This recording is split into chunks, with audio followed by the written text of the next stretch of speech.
These kids are all right. The 2010 freshman class has collected almost 500 hits as a group. It's something a group of Tiger rookies haven't done since 1929. The fabulous Frosh will look to gather more hits tonight as we welcome you to Comerica Park in downtown Detroit. Beautiful night for baseball. Game 2 of the series featuring the Royals and the Detroit Tigers. Hi again, everyone. Welcome to Tigers Baseball. Mario and Peppa, Ron Allen, glad to have you with us for the middle game of the series. The rookies certainly have done a great job all year. At the beginning of the season, Rob, the Tigers had 3 rookies on their team. They have 11 right now. They've accomplished quite a bit, almost 500 hits this year. Maybe one of the best rookies, though, Austin Jackson. He's been terrific. You know, if he is not the Rookie of the Year in the American League, they ought to do an investigation. That's how good he has been this year. And really, as a leadoff hitter, one of the things that you want to accomplish when you come into the season is you want to touch home plate 100 times. Austin Jackson has touched home plate 98 times this year, which means he scored 98 runs, of course. And he really has gotten it done in a variety of different ways. He hits doubles, he hits triples, he steals bases. You know about him defensively, but the biggest thing for a leadoff hitter is the fact that you want to score runs for your team, because when you do, you give your team a legitimate chance of winning games. Well, now, how good has Austin Jackson been? 2 runs shy of joining this group of people that has at least 100 runs. All of the hits, the doubles, the triples, the stolen bases. These are some big names on this list. Oh, there's no doubt about that. Every year there is a special guy that kind of shows up under the radar, and that was Jackson, because defensively we knew that he was going to be outstanding, but what we didn't know that he would play as well as he has from an offensive standpoint. He has been terrific this year. Special treat tonight, 3rd inning. The Tigers' Mr. Tiger, Al Kaline, will join us in the booth tonight. We'll pick his brain about these current Tigers and talk about some other things. In the meantime, we send it back to the Call Sam studios now with more on our coverage. Here's Mickey York.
Downtown Detroit tonight, Tigers and Royals, game 2 in this series on a very warm evening for baseball here at the ballpark. If the Tigers combine for 3 or more home runs in this game, Make sure you bring a copy of the box score to a participating Arby's location tomorrow and get a free small order of curly fries. Here's the starting lineup for KC tonight. It is presented by Honda Bloomfield. Gerard Dyson leads it off. The rookies in center field, followed by Mike Aviles at second. Billy Butler at first base. Wilson Betemit is at third. Kila Kaiahue is at the DH spot tonight. Betancourt will play short. And their bottom three this evening is Gordon, Miller, and May. Here's the scouting report on Armando Galarraga, presented tonight by Scott's Lawn Pro. Well, Galarraga probably had his worst start of the year in Texas, where he gave up 8 runs, 7 of which were earned. They only lasted 3 2/3 innings in his last start. And if he's going to get back to what he had been doing prior to that start, he's got to continue to mix in all his pitches. The good two-seamer. He's got a really nice slider these days, and he also has a pretty good changeup. And he's changing speeds on all 3 of those pitches. So here we go. The first pitch of the ball game is in there. A strike on Gerard Dyson. The 26-year-old out of Macomb, Mississippi. Dyson in his first big league season, getting his first major league chance. He slaps this one in the air to center field. Austin Jackson cruising back, and just like that, one away. Let's take a look at the Tigers defensively. It's always presented by Beaumont Hospitals. You know that Jackson is in center and is in center on most nights. Rayburn, he's in left. Casper Wells is in right. Inge, Peralta, Sizemore, Cabrera, they round out the infield. And you see that bottom note, 37 outfield assists by the Tigers outfielders this year, which is the most in Major League Baseball. And Casper Wells got number 37 last night in a key play late in the game. Here's Mike Aviles. Aviles with 1 out, nobody on, batting .306. 1 ball and 1 strike. 2 out of 5 in the ball game last night for Aviles. He's also hit safely in 10 of his last 11. And it's hit hard to the shortstop. Nice pick by Peralta. 2 gone.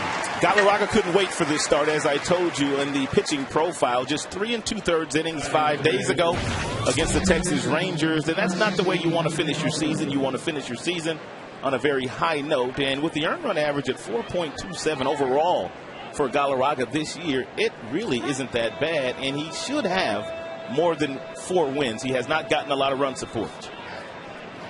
Here's Billy Butler. 21 starts and only 10 decisions for Galarraga. Facing Billy Butler just the way you want to, with the bases empty. Butler is 5 for 15 career against Galarraga. It was a hit fest in the ball game last night. It turned into that at least. 16 hits for the Royals, and the Tigers had 11. One of the best young right-handed hitters in the game. Not much power, but a really good hitter. 1 ball and 2 strikes on Butler. 14 homers this year.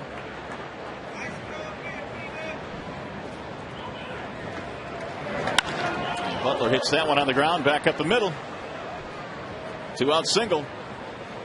And the Royals have their first hit of the night.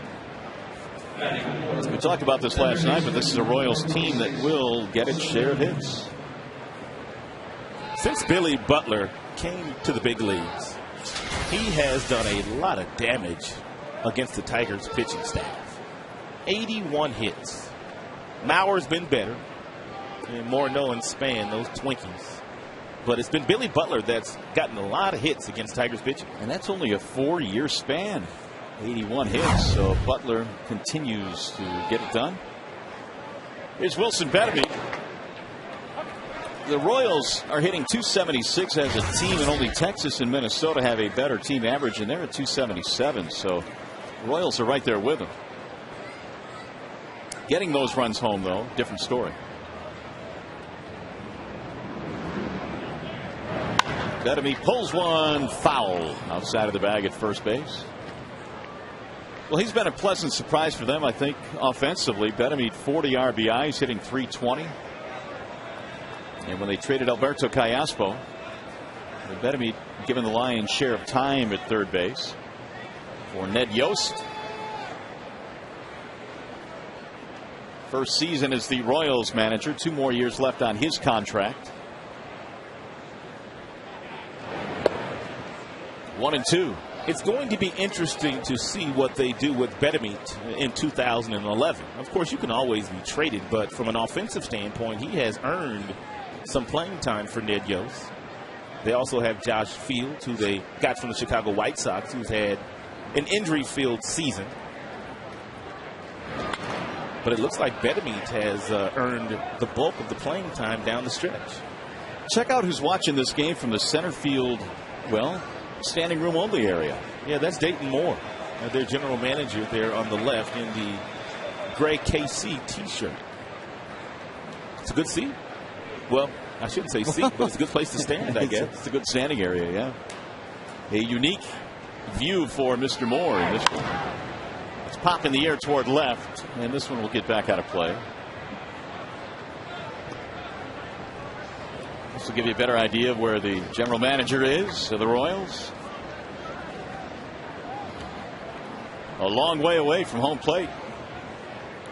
Most of the times you'll see the general managers either sit behind home plate in the seats or in the press box area, like Dave Dombrowski.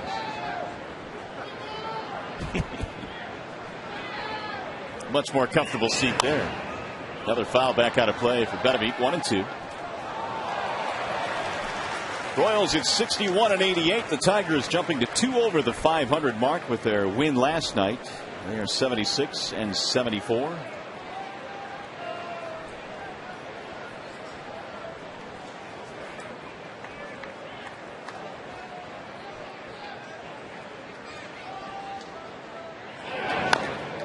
And another foul. So Bedamit giving Galarraga a battle after 2 quick outs. Butler's single.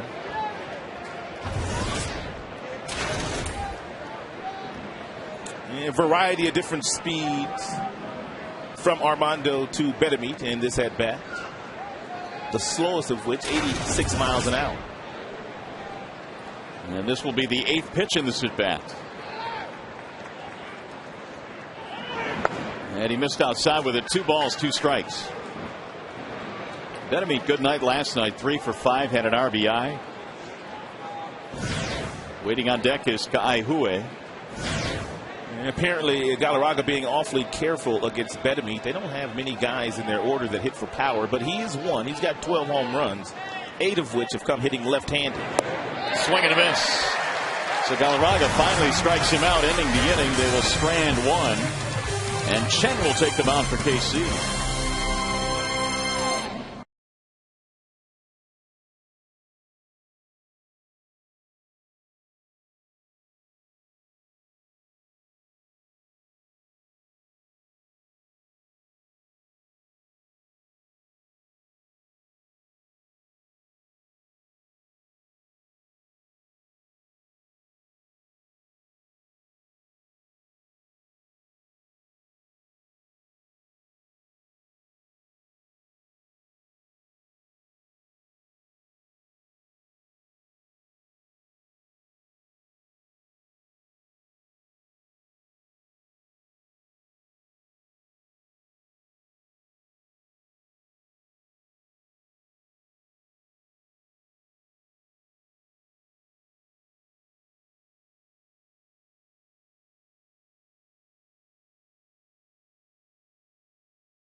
Top the Tigers starting lineup tonight presented by Big Boy, and you've got your rookie Austin Jackson leading off again. He's in center field, followed by Damon and Rayburn.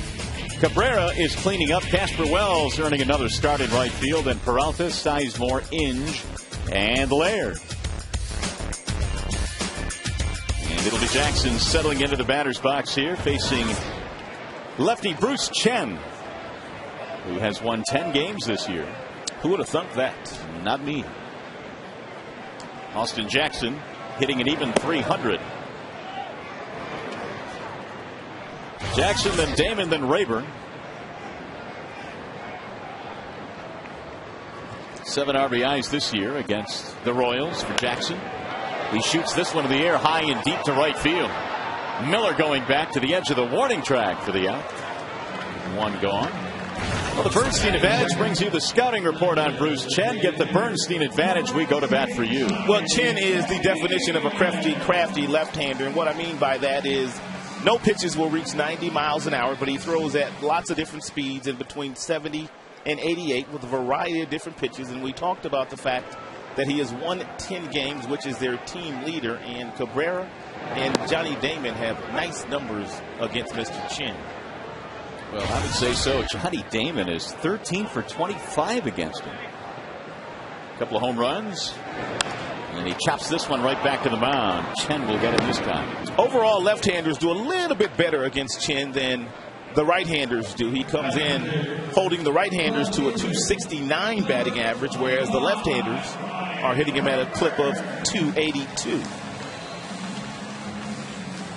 Bruce Chen, 33 years of age, out of Panama, facing Ryan Rayburn, who's batting 270. They held Rayburn hitless in last night's ball game, and not too many teams have done that recently. Ryan has been as hot as it gets in the second half.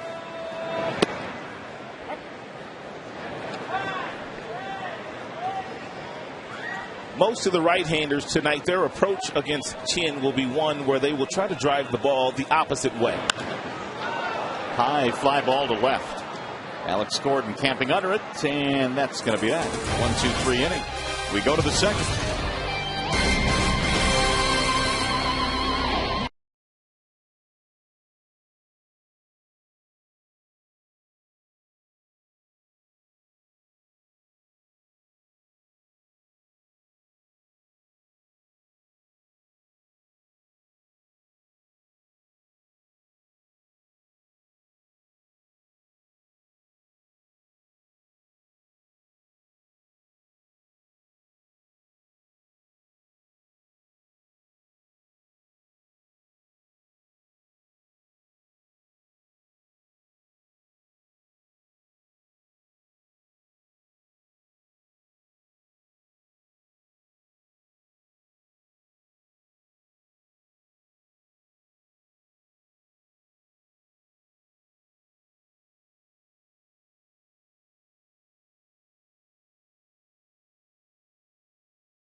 Detroit is brought to you by Comerica Bank. Strength and stability since 1849.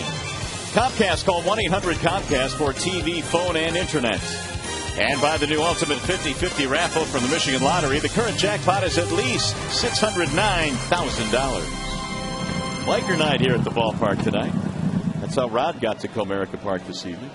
His bike is right there. When I was 11 years old, I was riding one of my friend's mini bikes, and the brakes went out, and I crashed into the wall, and I have never, ever been on one since. 11 years old. Were you hurt? Oh, yes. Really? Yes. Well, not major, but I had some headaches for a couple days. Wow. Well, that's kind of a sad story. Yeah, I'm not getting on it anymore. I'm serious. I will not get on those things. Here is Keila Kaihue. Please wear a helmet if you do ride those. Boy, absolutely. He'll be followed by Betancourt and then Gordon in the second scoreless ball game. Galarraga threw 17 pitches and make it 18 pitches in that first inning. Chen, meanwhile, threw just 6. That's a ball high, and all of a sudden it's 3-0 on Ka'aihui. Well, they're going to be careful with him. He really doesn't mind walking Keeler if that's what happens here, because he's not going to steal second. And he's one of the few guys that they have in their batting order that does have some pop. And there's ball 4. Second base runner of the night and the first walk for Galarraga. I'll bring up Yuniesky Betancourt, who is their leading home run hitter, 16 this year. Skipper has a lineup filled with a lot of rookies again here tonight. It's been a season of youngsters for the Tigers getting an opportunity, a lot of them.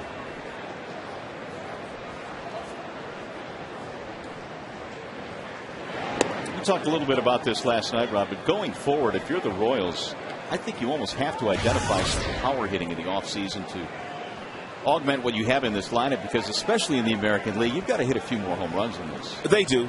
They have some nice table setters, and you pointed out all the base hits that they do get as a club and where they rank from a batting average standpoint, but they have not been able to get those guys home once they get on base. And general managers and managers like the guys that are standing in the batter's box that can drive in runs from first base. Dayton Moore again catching this ball game out from center field.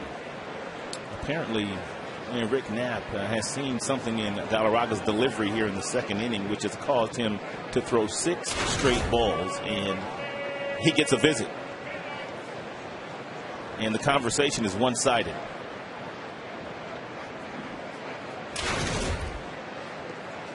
Well, Galarraga has fallen behind Betancourt, who had a huge night last night. He was 4 for 4, hit a home run in the ball game. If there was ever a ballpark in the American League where, as a pitcher, you want to pitch to contact, that would be here at spacious Comerica Park, especially when you have a guy like Jackson in center field that can run down literally everything.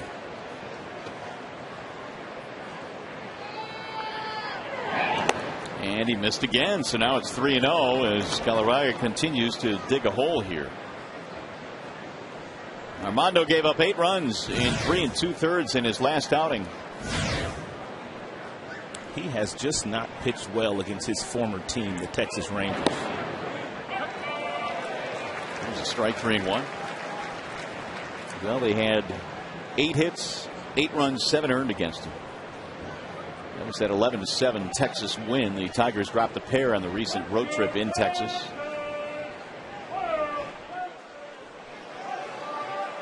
Three-one pitch. Driven down the left field line. That ball is hooking. That ball is off the wall.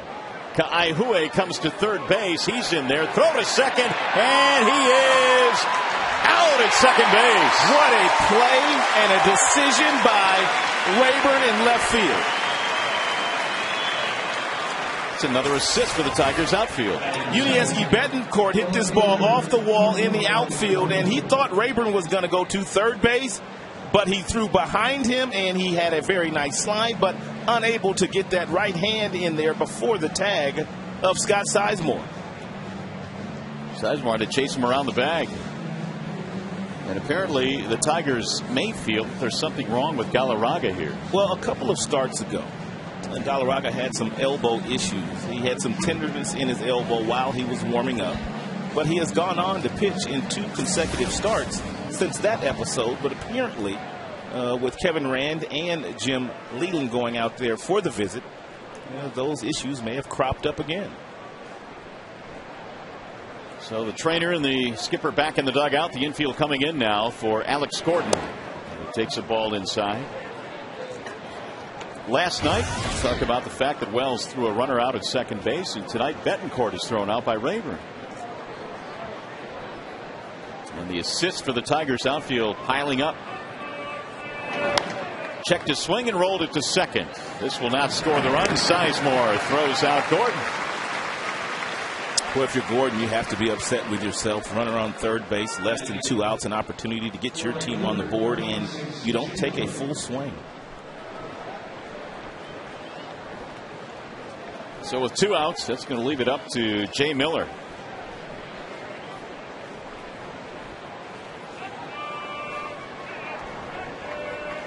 Betancourt slamming one off the wall, but thrown out at second base, and a nice throw by Ryan Rayburn.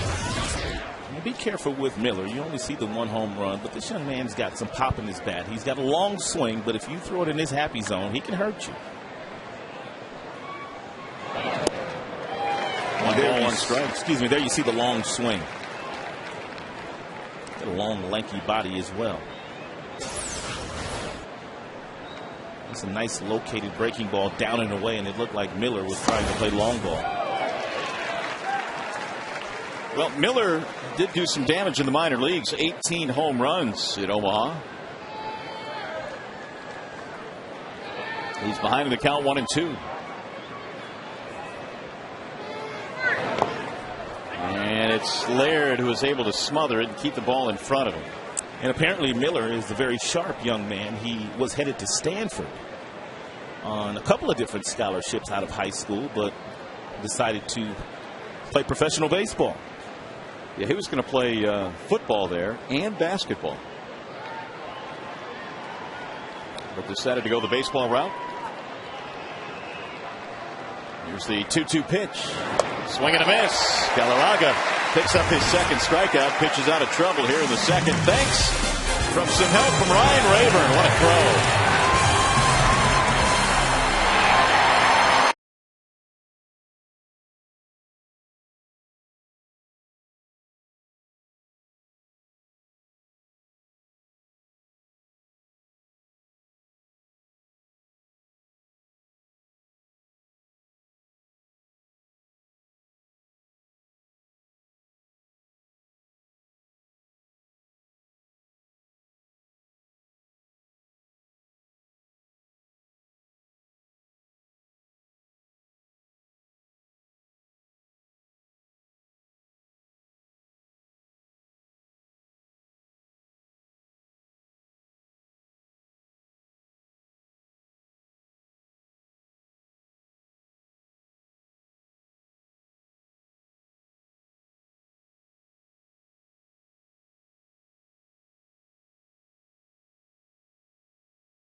Red Wings training camp in Traverse City at FoxSportsDetroit.com. John Keating and Dana Wakiji are there to provide player interviews, blog updates, and other exclusive camp content. Get your Red Wings training camp info right now at FoxSportsDetroit.com. Bruce Chen back to the hill as we go to the bottom of the second. And Miguel Cabrera straightens up on a pitch inside. Cabrera, Wells, and Peralta in the Detroit second inning. Another RBI last night for Miguel, so that means 119 for the year. He finished 1 for 4. And he takes one high and away, 2-1. And Miguel Cabrera, one of the few walking around in a major league uniform. If you're his manager and he stays healthy for the entire season, you can write in 320 batting average, 30 home runs, 100 RBIs, and quite a few doubles as well. What a player he is. The other thing about Cabrera is you can literally pencil him in every single day. I mean, it's very rare that he misses some time. I know he had the shoulder thing recently, but the aches and pains he plays through. The 2-2. That'll get back out of play. And he is like most players that play at this level and a grueling schedule. There are several days where your body just doesn't feel right and you'd love to have a day off. He gets none of those. He's big and strong, and he's certainly carried the load this year for Detroit. 3-2 now on Cabrera. Chen had himself a 6-pitch first inning. Got him 1-2-3. Casper waiting on deck.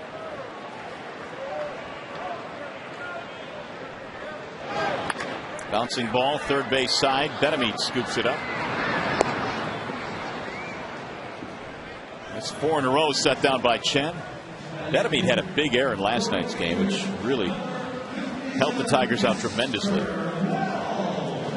He handled that one flawlessly, though. It was the only error of the game for either team.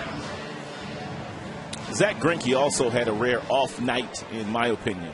He did not look quite like the Zach Greinke that we have watched the last couple of years. Threw quite a few pitches, and quite a few of his pitches missed the strike zone. Wells tips it into the glove for strike one. Chen will give you several different looks as far as the arm angle is concerned. He'll go side-armed. He'll go low 3/4. He'll come over the top. And he throws all of his pitches from all of those arm slots at different speeds. He's deceptive. High drive, left field. Chasing Gordon back to the warning track. It's the second right-handed batter in the game that has hit a fly ball sort of deep to left field. But they both hit him off the label because every right-hander literally looks to drive the ball the other way against Chen because he doesn't throw very hard. And every now and then, he can still crowd you with a fastball that really doesn't reach 85 miles an hour. Here's Johnny Peralta.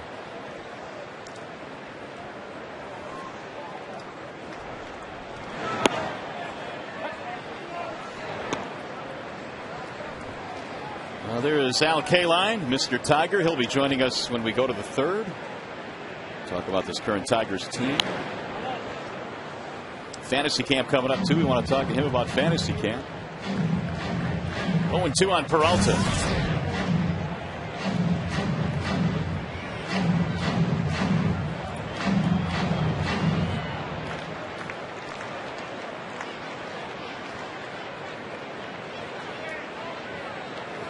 And the 0-2. In the air, center field. This will be a routine play for Dyson. And it's going to be another 1-2-3 inning for Chen. Al Kaline will be joining us next as we go to the third.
Detroit area Volkswagen dealers. Visit DetroitVWDealers.com. And by AT&T, find out what's possible with the nation's fastest mobile broadband network. AT&T, rethink possible. Back here at Comerica Park in downtown Detroit, Mario and Pemba, Ron Allen, and the great Al Kaline, who is joining us for an inning. It's always a treat, Al. I know that you love coming to the ballpark. We see you here every night, and the one thing that I like about the Tigers is they continue to really kind of honor their history, and I think that's a good reason why you're here every night. Oh, I love coming, and if I'm not working for the Tigers, I'd be down here anyhow. So I really enjoy watching the game. I see the beauty in it. I know how tough it is. I mean, I know it looks easy from the stands, but it's a very tough game to play. It is indeed, and the Tigers this year, Al, have had to do it with a lot of young players, and this season has been kind of an interesting year. What is your take on this year? Obviously, the injuries, kind of derailed this team's opportunity, but by the same token, you're getting a chance to see maybe what the future holds.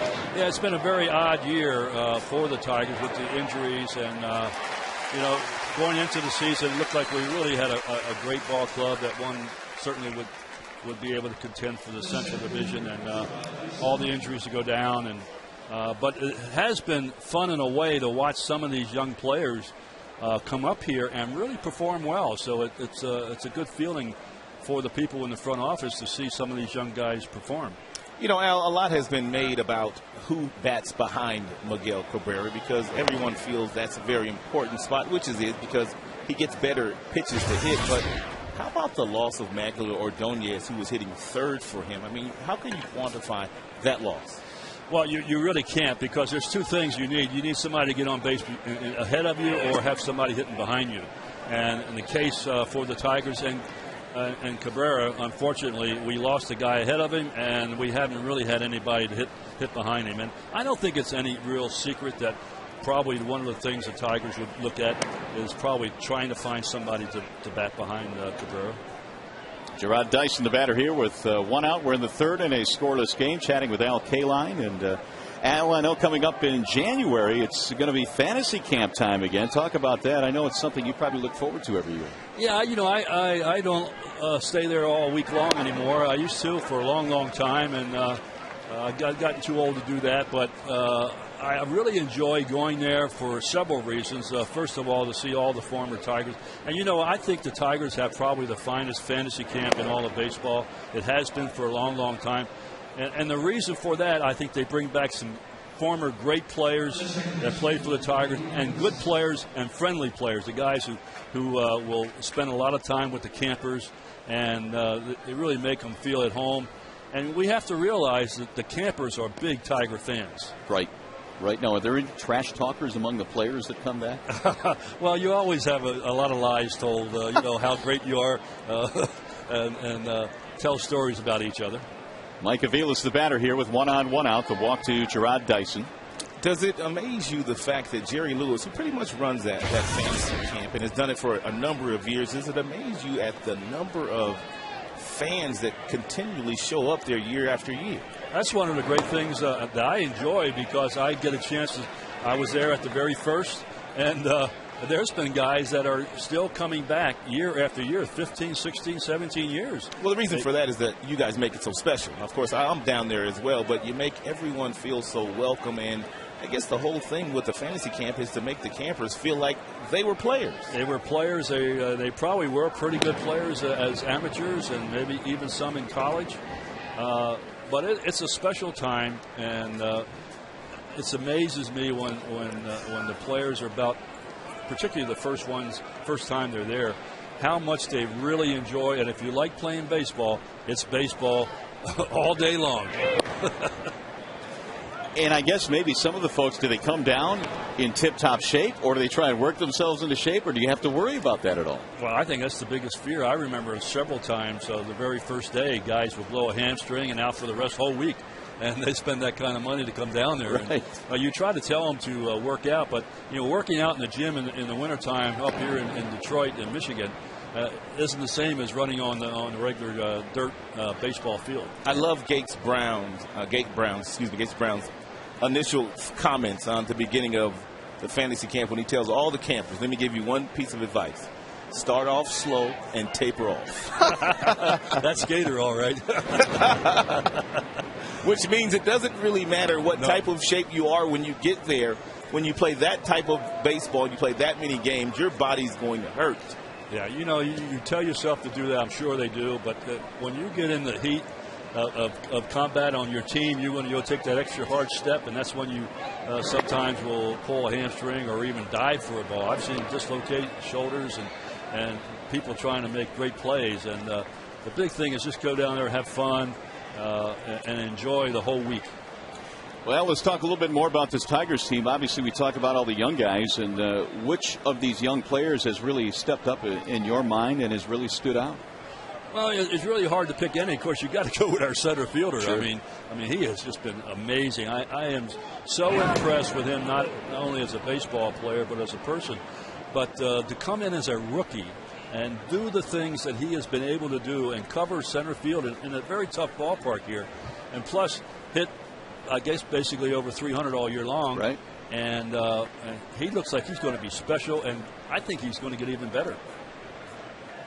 Well, what he has done offensively is one thing, but I've maintained all season long that he has played close to Gold Glove caliber center field defensively for the Tigers. Well, I don't think there's any question about that. Even though he doesn't make the highlights, and you know why? Because he makes everything look so easy. The highlights are all about guys diving for balls and jumping up on the fence. Where he goes and plays the old-fashioned way, he gets there and makes the plays and doesn't try to make the highlights. He's got tremendous instincts in the outfield. And what do you do as a player? I mean, you were a tremendous outfielder yourself. You won lots of Gold Gloves. Is it the first step in the outfield that allows Jackson to get to as many balls as he has gotten to this year? Yeah, usually when you mess up in the outfield, you'll either make a step in and the ball's over your head, or you'll take a half step back and that ball drops in front of you. He has the knack, the instincts, the baseball skills to make the right step. And I'm amazed how easy he makes the plays, and they're very, very tough plays. 3-2 is the count on Mike Aviles here with 1 on and 1 out, and he pops this one up. Shallow right field. Sizemore running back. And that is the second out of the inning. How valuable has it been? And I know you spend a lot of time around Dave Dombrowski and you spend a lot of time around Jim Lee. How valuable has it been for those two gentlemen to get a chance to evaluate all the young talent that they have had a chance to watch this year? Well, actually, to give a young kid a long time up here is what they should all hope for. An extended period of time that they can get over the being nervous and get used to the speed of the game. And they're getting a chance to see some of these young players now coming up from AAA, and the game speeds up, and some can handle it, and some do not. But at least they're getting a chance to experience how the game is played in the big leagues. How about Billy Butler with an infield single? You got to be kidding me. You know what? He's really a good hitter because he doesn't get very many leg hits. And this big guy hits 300 every year, and he is a really good hitter. He's nice. So the Royals have 2 men on now for Wilson and Betamete. And we just showed a couple of moments ago a shot at Brendan Bosch. And here's the guy that kind of took the American League by storm. And as you know, everybody goes through these stretches. What has been going through his mind, in your opinion, and what kind of a year has this been for him? Well, first of all, that first half of the season was unbelievable, and I think all of us who have played the game knew that he wasn't going to be able to maintain that pace. But in the same token, I think we all expected him to do a little better the second half of the year, and I think it's just all of a sudden it's just got in his head. And his strike zone is just way, way too big. And he's going to have some way. He's going to have to cut down his strikeouts and get a better strike zone. I don't think there's any question he has the ability, but that strike zone of his is way too big. There you see some of the Rookie of the Year candidates. So, of course, Jackson and Jaso and Feliz. There's a bouncer to first base, and Cabrera will hit the bag for the out. So Galarraga pitching out of the jam. Can you hang around for another half? Oh, absolutely, yes. All right, we'll be back with the great Al Kaline. Still a scoreless game here in the third.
Tigers and the Royals here. Mario and Pemba, Rod Allen, and of course the great Al Kaline joining us here for an inning. And we're talking Tigers baseball here tonight. And you know, Al, we talk about all these young players, and one of the things that I think Jim Leland has said is that it's good to be able to look at all these young guys, but moving forward, you can have a few of them in your lineup, but you just still need those big horses too. Yeah, you know, I'm sure that Dave Dombrowski and his staff, they work every winter to try to improve the Detroit Tigers, and it will not be any different this year. If they feel a position that can get better, they're going to go try to do it to improve the Detroit Tigers. And but it is great to see some of these young guys and see what they can do. And but it's still a big difference seeing you can't have. You can't have too many young guys in the lineup, but you never know how they're going to perform year to year. Here's a perfect example of what you were talking about last half inning. We were talking about Jackson on balls hit in the outfield. If you take that initial step back, you're not going to get a chance to recover, and that's exactly what Miller did in the outfield there on that last base hit there off the bat of Sizemore. Real one question about that Rookie of the Year graphic that we put up with Jackson, and also Bosch was on there. But Neftali Feliz of the Texas Ranger also with 36 saves.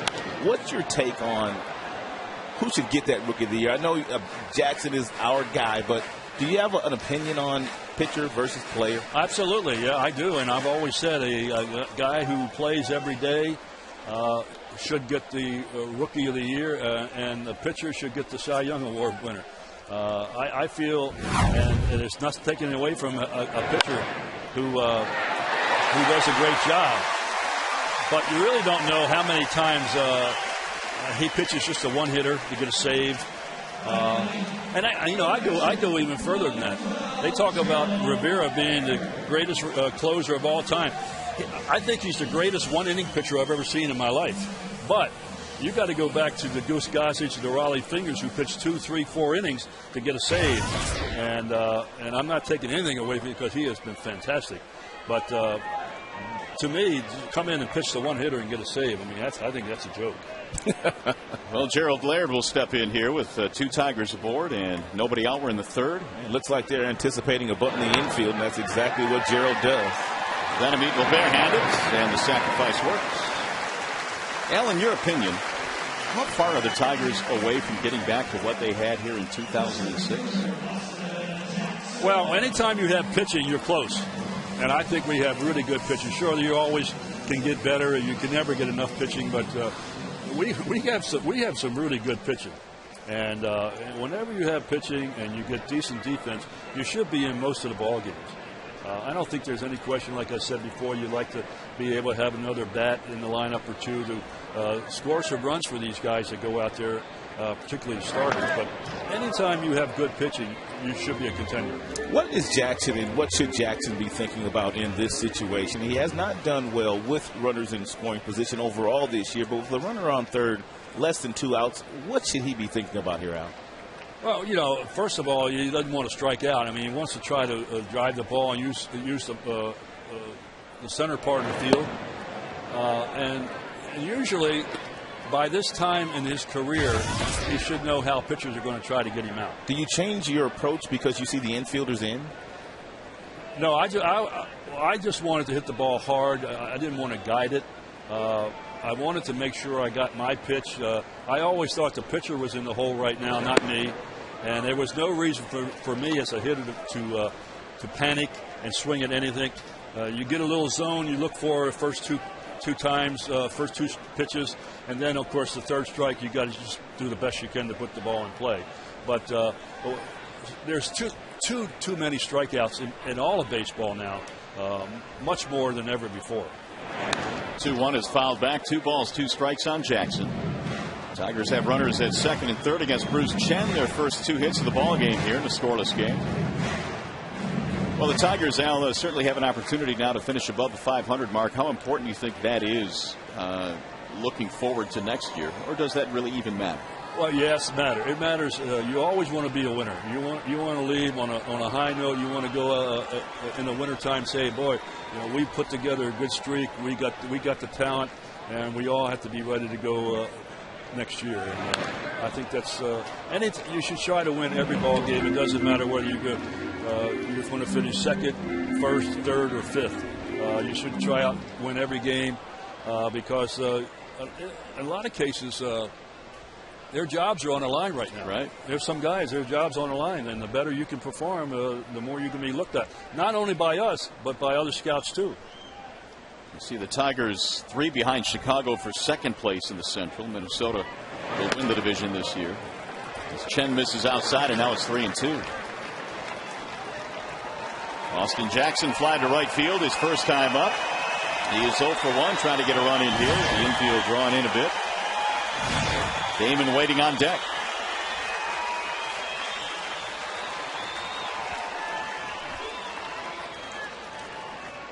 Jackson this year with 36 RBIs. And he fouls another one away. Now take a look at their defensive alignment. When you see the center fielder shaded as far as he is to right center field, and the left fielder really hasn't come with him, should the left fielder be over a little bit further, or is this just maybe the way that they want to play Jackson? I think the way they try to pitch Austin is that they try to throw him hard up and away, and usually hits the ball to right field or center field anyhow. He doesn't pull the ball down the left field line very much. There's a high drive hit the other way, right center field. This will be deep enough to get the run in. Dyson goes to the warning track. Both runners will tag. Both will move up. Jackson has a sacrifice fly and an RBI. Very patient at bat by Jackson to work the count to 3-2 to finally get something in the strikes, up in the strike zone to hit that ball deep enough to score that run. So the Tigers manufacture a run here with a couple of hits, a sacrifice, and a sac fly. Big decisions to be made by the Tigers front office, though. When you guys go down to Instructional League and watch the kids play, and a lot of the VPs and scouts go down to Florida as well, there will be a lot of decisions that will be made for 2011, or at least the initial stages, won't there? Well, you know, there's always a lot of tough decisions to make, and then Dave Dabrowski, and he listens to everybody. Everybody gives their opinions, and then he goes from there. Of course, it's always easier said than done to go out and get players and not give up anything in return. Everybody thinks you can make all kind of trades easy, but you know, every year it's the same. You try to improve your ball club, and Dave works tirelessly to try to improve this ball club. Al, we appreciate it. Thanks very much for spending some time with us. Thank you very much. All Thank right. you. Always a pleasure. It's the great Al Kaline. The Tigers have a 1-0 lead here tonight on a sac fly by Austin Jackson.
At 7:05, the first 10,000 fans receive a Tigers knit cap. For tickets, call 866-66-TIGER or visit tigers.com. That's a sweet lid.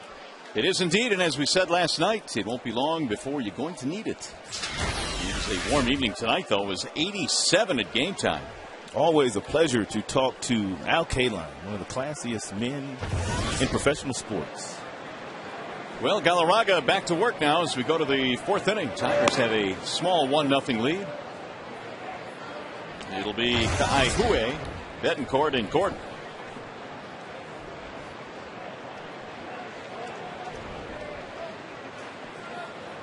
Here is Galarraga's 1-0.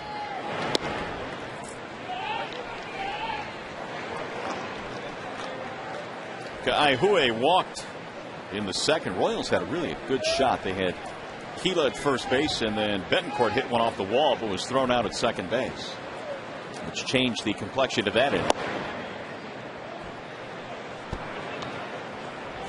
2 balls, 1 strike.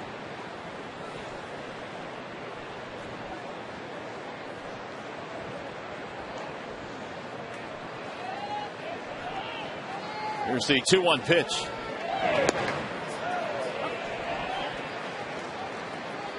Two and two.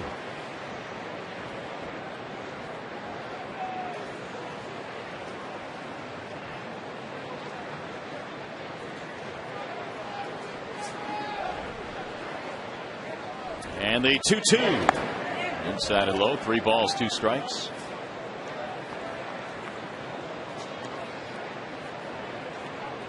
Tigers a run on 2 hits. The Royals no runs, 3 hits.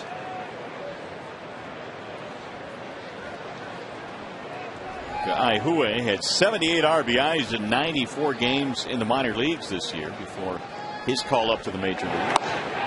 And it's tipped into the glove for strike 3. 3rd strikeout of the game for Galarraga. Game break time. To the studio we go. Here's Mickey York.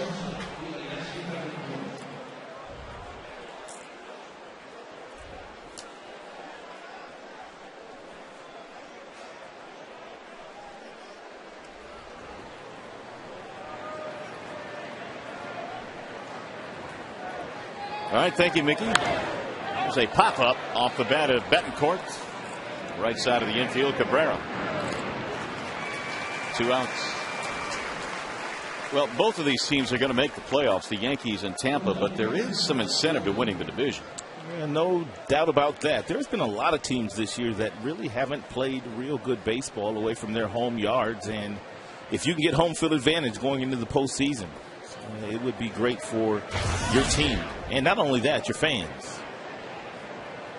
Here's Gordon now with 2 outs. Yankees 91 wins. Minnesota 90 wins. There's a strike called on Gordon. Minnesota's 30 games over the 500 mark. They haven't had Morneau, which is really amazing to me. I guess it speaks to their depth. 1 ball, 1 strike. Delman Young has had a great year this year for the Minnesota Twins. He's driven over 100 runs, hitting in the 290s. Done a very nice job with runners in scoring position. Jim Leland was asked the other day who he thought the MVP of the Twins was this year, and without hesitation he said, well, from afar it looks like Delman Young. He really should be in the MVP conversation. We don't give him his due. We put up other pictures and stats, but I'm getting real close to throwing Delman Young into that mix. Well, Galarraga has himself a 1-2-3 inning with his 4th strikeout of the game.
This evening in 1922, the American League reinstated the MVP award, last given in 1914. One player won the award in 1922. Hello.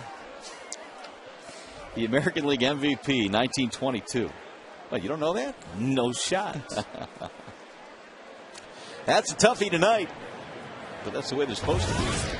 No gimmies here. Here comes Ryan Rayburn to lead it off, and Cabrera and Wells in the fourth inning. Rayburn 0 for 1. He flied to left field his first time.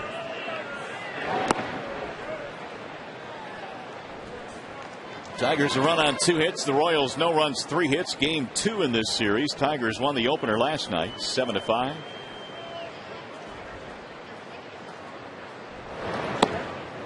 Breaking ball a little bit outside, 2-1.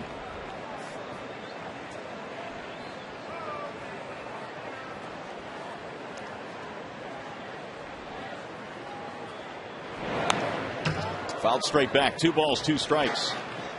Rayburn, we talked about the second half he has had. 40 of his 56 RBIs have come in the second half. And he has hit 100 points higher in the second half. I mean, you talk about turning on the Jets. It's been quite a rebound from a slow start for Ryan. And he just missed. Nice little salary drive for Ryan Rayburn.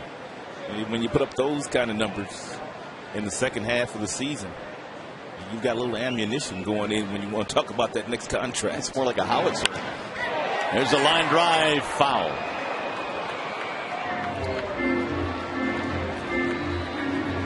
Three and 2 on Rayburn. Ryan's had career highs in several different categories. 56 RBI is a career high.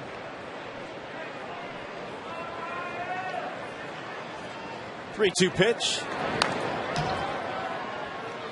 Ryan needs to give a lot of credit to his manager, and I know that he does. He thinks the world of Jim Leyland, just as all of his players do. But with the numbers that he put up the first half of the year, there were and are several managers that would have simply given up on players.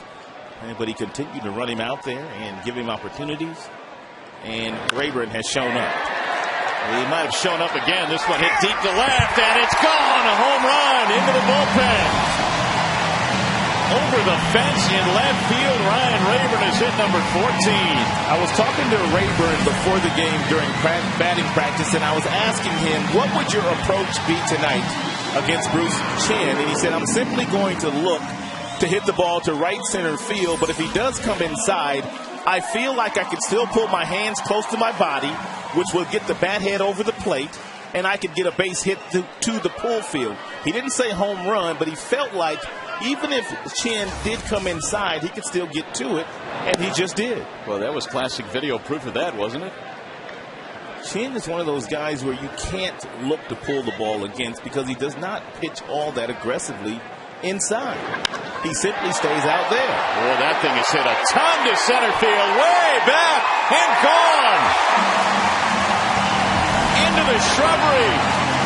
Cabrera hits the back wall out there, way beyond 420. That, my friends, was killed. That gives you an idea of really how strong Cabrera is. This was a changeup at the bottom of the strike zone, and he got no help from Chen. This is all Cabrera. Look at the arm extension. Look at the powerful swing, and he absolutely drilled that change piece. Wow. 35 homers now for Cabrera, his 120th RBI. Wells cuts and misses. Back-to-back go the Tigers. Rayburn and Cabrera. It's one thing when you hit a home run to left or to right when the pitcher supplies some of the power because of the velocity of his fastball. But that was all Miguel Cabrera. 0-2 on Wells. Mammoth power, mammoth swing, mammoth home run.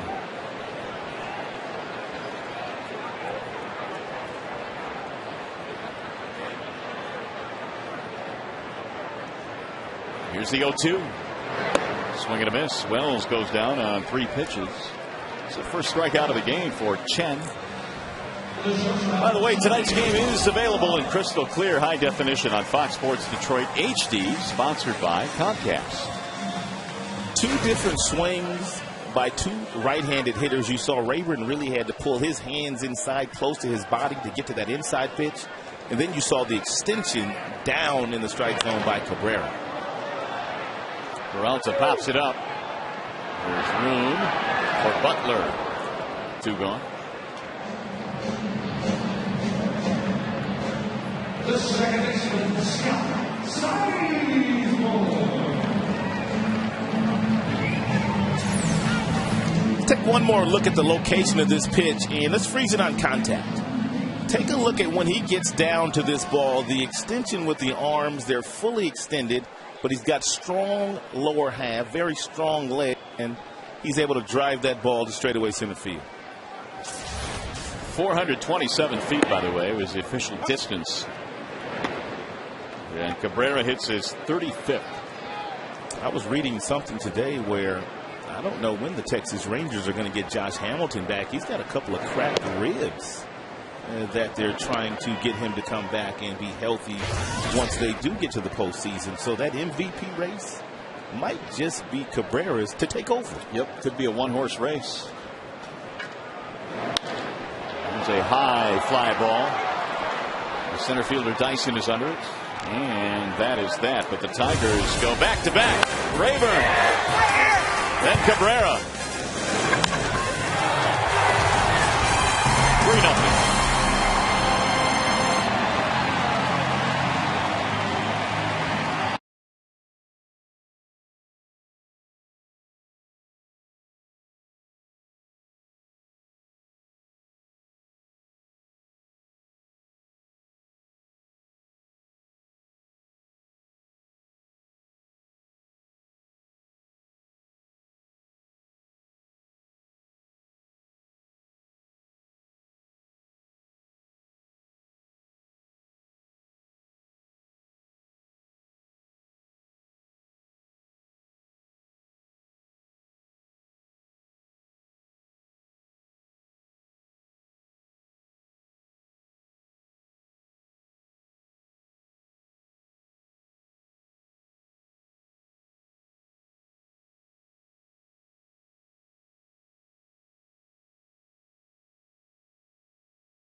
Spartan store. For locations, check out turntospartan.com.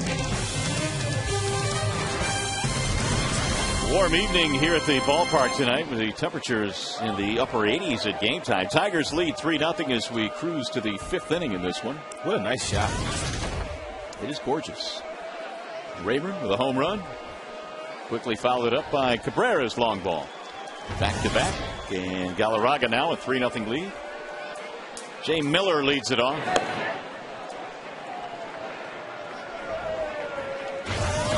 Miller and then Lucas May and Gerard Dyson. Tigers now have 4 hits tonight. The Royals have 3. Armando had himself a nice 4th. He got him 1, 2, 3 with a couple of strikeouts.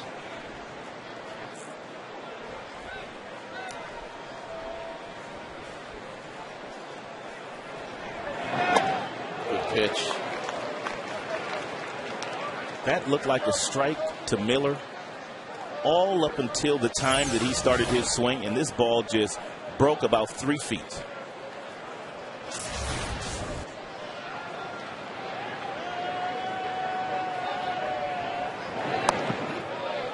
And it's 2-2 now on Jay Miller.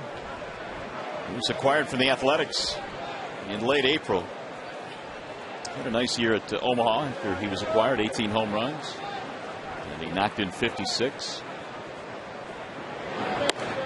And Sales outside 3-2.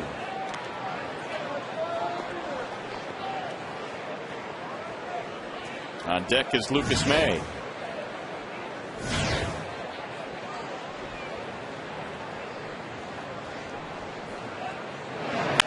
Shattered bat, look out. Inge hauls it in at third base, and the barrel whirling toward third base. One away.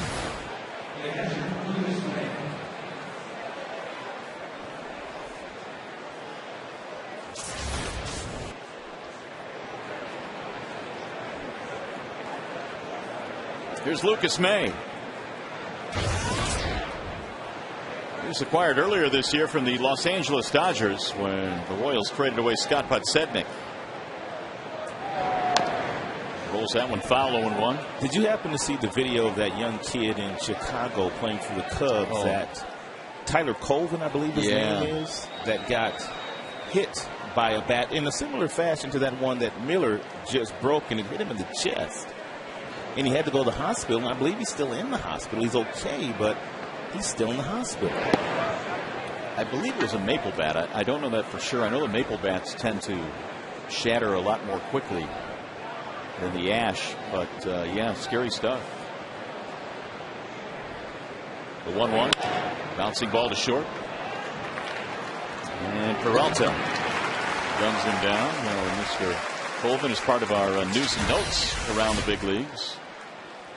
Stable condition. He is done for the season, though. Tyler was hit, as Rod mentioned, in the chest with a broken bat. And meanwhile, you talk about Josh Hamilton, 2 fractured ribs. And while they probably have a big enough lead to win that division, well, that's something they didn't want to hear. They would love to have a healthy Josh Hamilton going into the postseason. Here's Gerard Dyson. But as Ron Washington put it when we were there last week, he said that he has told his team we are not going to make any excuses whatsoever. If Hamilton's good to go, then he's good to go. But if he's not, then we're still going to play our kind of baseball. It's a very nice story. This young man Dyson on first base. In 2006, the Kansas City Royals drafted 50 players. And guess who that 50th pick was? Gerard Dyson. 50th round draft choice here in the major leagues. What a story. That almost never happens when you're drafted that deeply. It's fouled straight back. Look out. That thing was coming toward you. He's got some speed. They say that he plays very well defensively, but it is just such quite an accomplishment.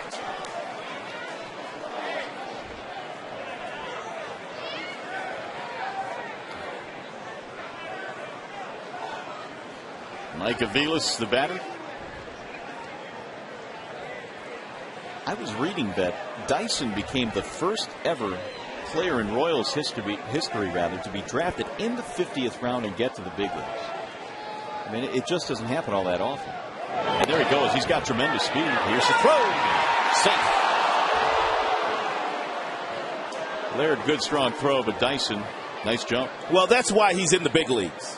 And he's got plus speed, and that would be above average for a major league player. And Galarraga takes very little time in getting this ball to Gerald Laird, and a perfect throw by Laird right on the bag. Very quick tag applied by Sizemore, but Dyson too quick, and he gets in there safely.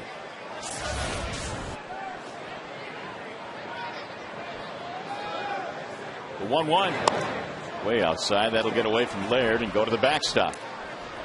So Dyson will scamper to third base.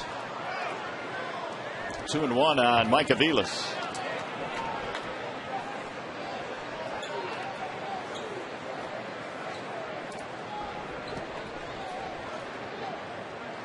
Ruling that one a pass ball. Stolen base and a pass ball moves the runner to third. Aviles is 0 for 2. He backs away to run it to 3-1. And be careful here. Don't give in to Aviles. He does have a little bit of pop, especially to the pull field. 6 home runs total on the season for him. And did he go? Yes. Aviles discarded the bat. Meanwhile, Dale Scott says that's a strike.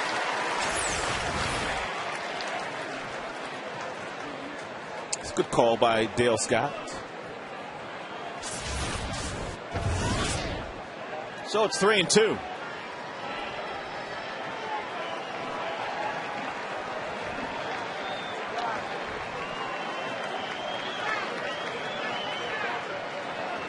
And the 3-2 pitch.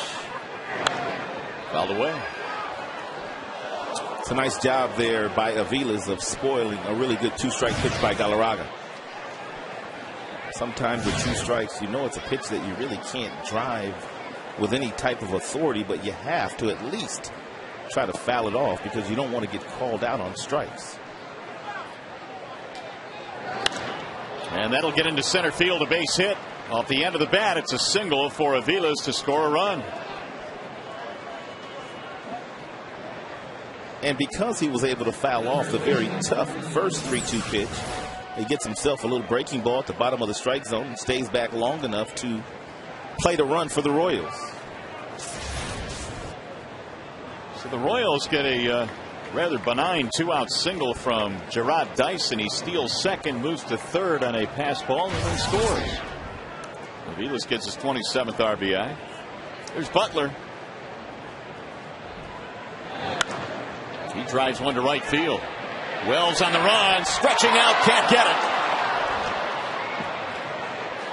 Aviles will get the third. Butler holds up at first base.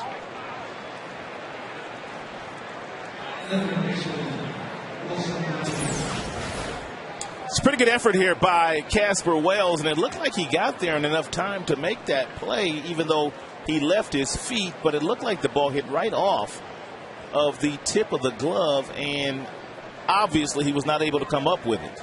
But a good effort by Casper. So the Royals now have the tying runs on for their number 4 hitter, Wilson Betemit.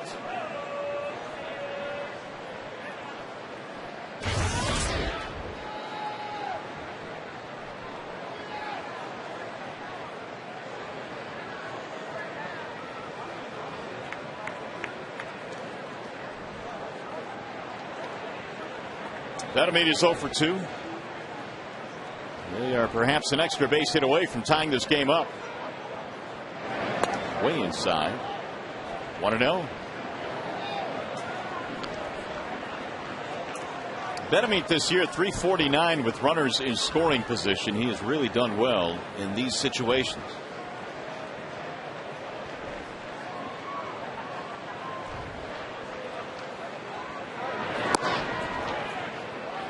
Two balls, no strikes.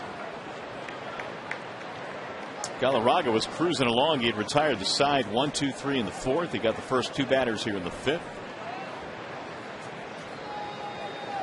But there's been trouble since. 3 straight hits.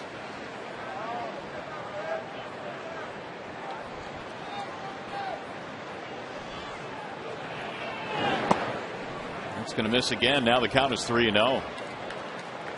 Have not watched enough of the Kansas City Royals or Ned Yost, their new manager, to know whether he likes to green light guys 3 balls and no strikes. But Betemit does have some power.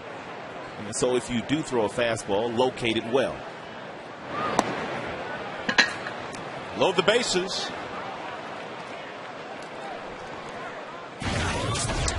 Hey fans, as soon as the game ends, our coverage continues with Tigers Live. You'll hear from the manager, Jim Leland, and the players. Plus, we'll break down the game and show you all the highlights. Tigers Live from the Call Sam studios immediately after the game, right here on Fox Sports Detroit. So Rick Knapp coming out now to have a chat with Galarraga, and suddenly the wheels starting to fall off. 3 straight hits, a steal, a pass ball, a walk. All of a sudden the bases are loaded now. And the Tigers holding on to a 3-1 lead. Alfredo Figueroa is warming up in the bullpen.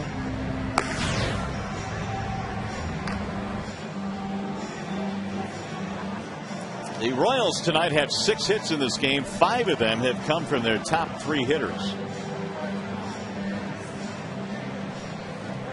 They have Aviles at third base right now. Butler and Betamit also on the bases. Here's Kaihue, who struck out in his last at bat.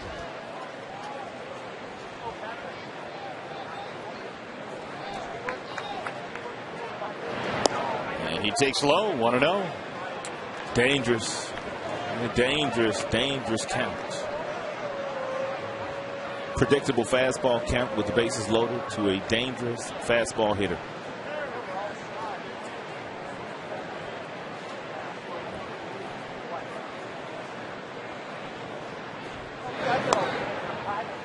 Another fastball that darts low and away. Now it's 2-0.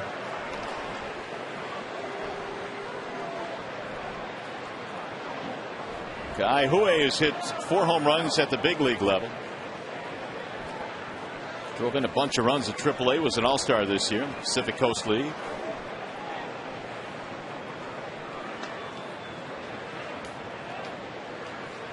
And the 2-0. Way inside. Laird can't find it, but he's able to run it down before a runner can score. Now it's 3-0 with no place to put it. This might be Galarraga's last batter if he loses it. What happened here?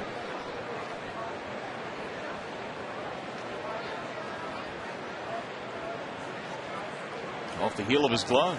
I know Gerald has pronounced himself healthy, but he's not moving like that back is 100%. He looks like he is still hampered by the lower back pain. There's ball 4. That's going to drive in a run. Galarraga has just walked his 4th batter of the game. This one is an RBI for Kaihue, and now it's 3-2. That's Kila's 2nd walk of the game.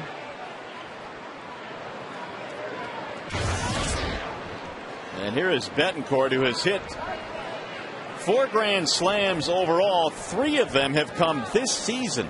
A long leash here tonight, given to Galarraga by Jim Leland. Chopped slowly, third base side. Galarraga off balance throw, and he throws it away. He launches it toward the tarp down the right field line.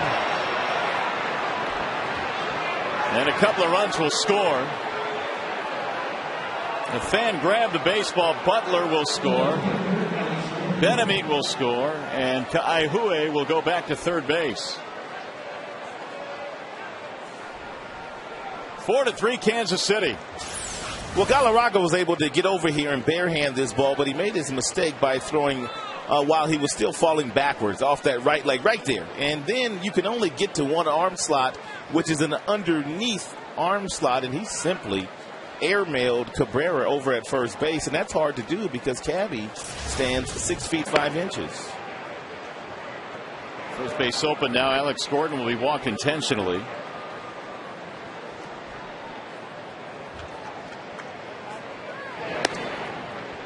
That's going to be the 5th walk overall for Galarraga. That will load the bases, and they'll try their luck against the guy who started the inning, Jay Miller. He's waiting on deck.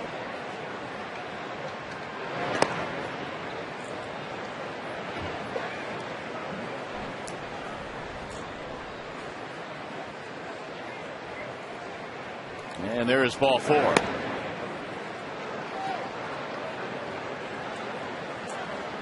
So they're loaded up. It has turned into a 4-run 5th inning here for Kansas City. They had a 5-run 5th inning in the ball game last night.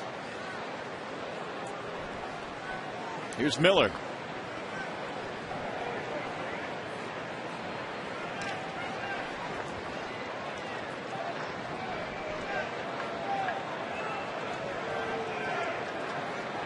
Miller is 0 for 2. Swings and misses 0-1.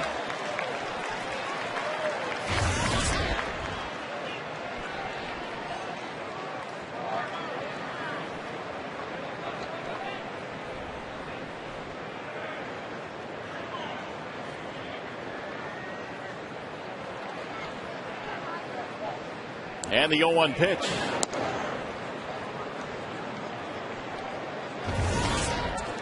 Not a good ratio tonight for Galarraga.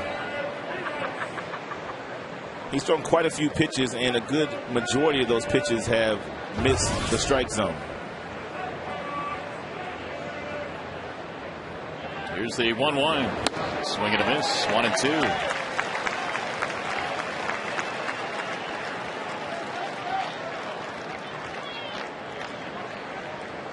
By the way, that play on Betancourt, they gave him a single RBI E1, allowing the second run to score. And Chen now has gone from down 3-0 to leading 4-3.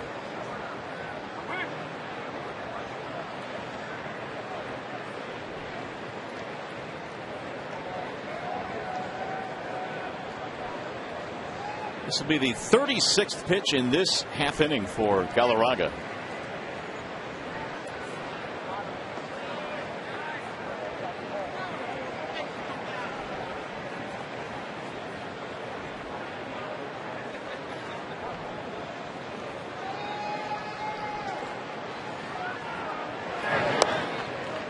Two and two.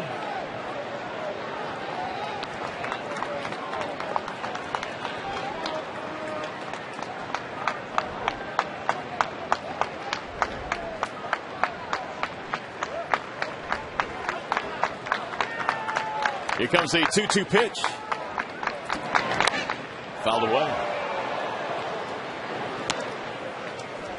4 runs, 7 hits now for KC. 3 runs, 4 hits for Detroit. They bat around here in the 5th inning, scoring 4 times. Helped out by an error, a pass ball, bases loaded walk.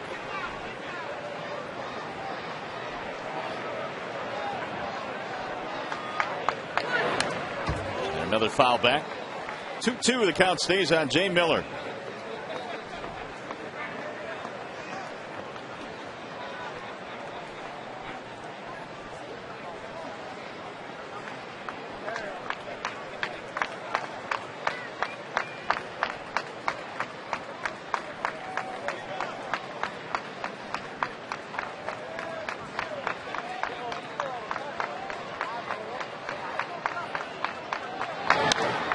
In the air to right field.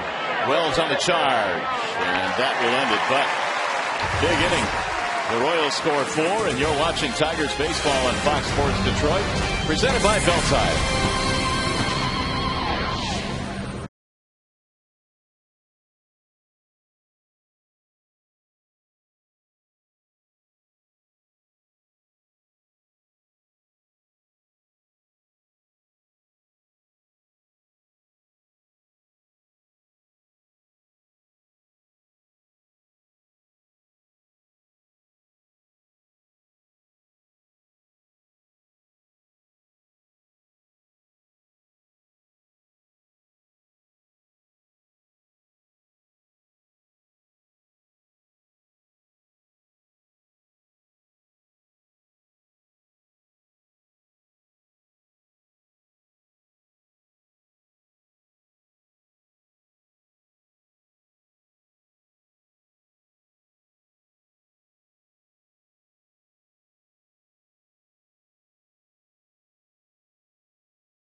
Tonight in 1922, the American League reinstated the MVP award. What player won the award in 1922? A little bit of a local flavor. George Sisler, who attended the University of Michigan, was the 1922 AL MVP, hitting a cool 420. 134 runs scored, and he stole 51 bags. It's a pretty good year, isn't it? That's a couple good years. Yeah, it is, actually.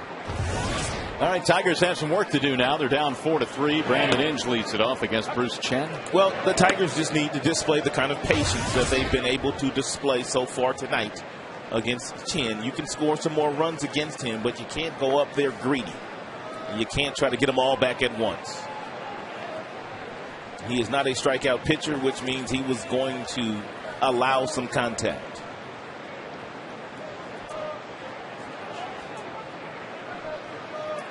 Three times this year, Chen has given up 10 or more hits in a start.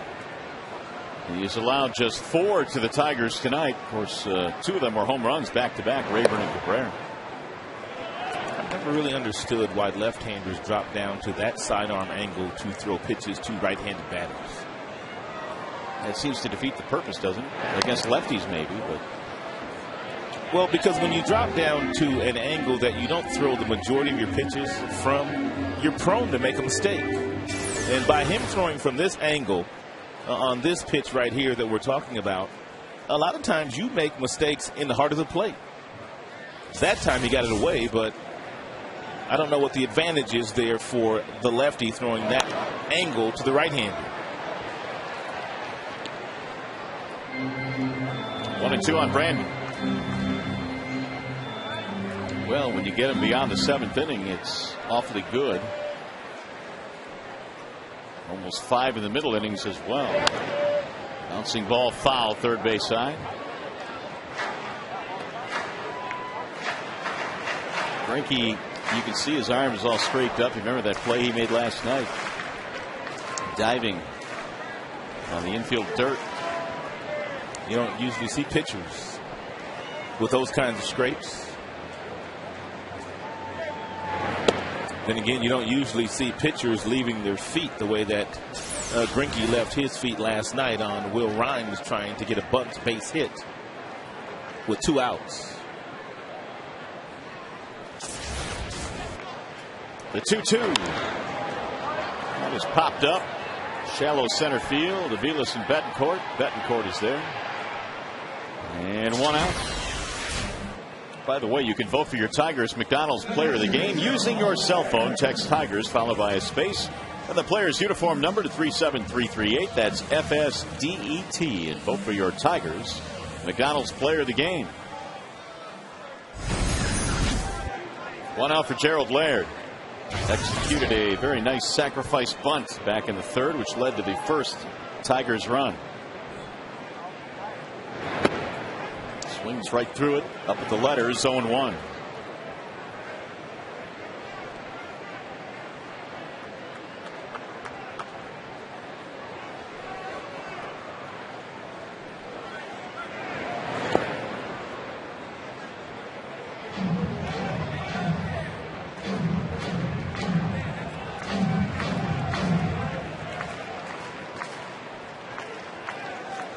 There's a nice crowd here tonight, partner, for a Tuesday night, school night. Not bad at all. Must be the weather. I think you're right. It was 87 at game time. That makes a big difference, I think. Good gathering here.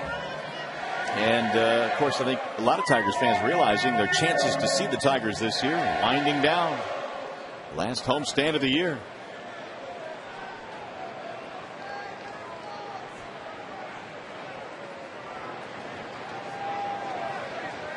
Here's the 1-2 pitch. Again, fouled straight back by Gerald Laird. Let's see, the Tigers at 2.3 million in attendance at home this year. Only the Yankees, Minnesota, the Angels, and Boston have drawn more at home. Tigers have outdrawn Texas, who's headed to the playoffs. That's in the air to center. It'll be a routine play for Gerard Dyson. 2 gone. Now the top of the order. Here comes Austin Jackson. Chen surviving a 1-run 3rd and 2-run 4th. His teammates have gotten in the lead 4-3. And he's looking for a 1-2-3 5th inning.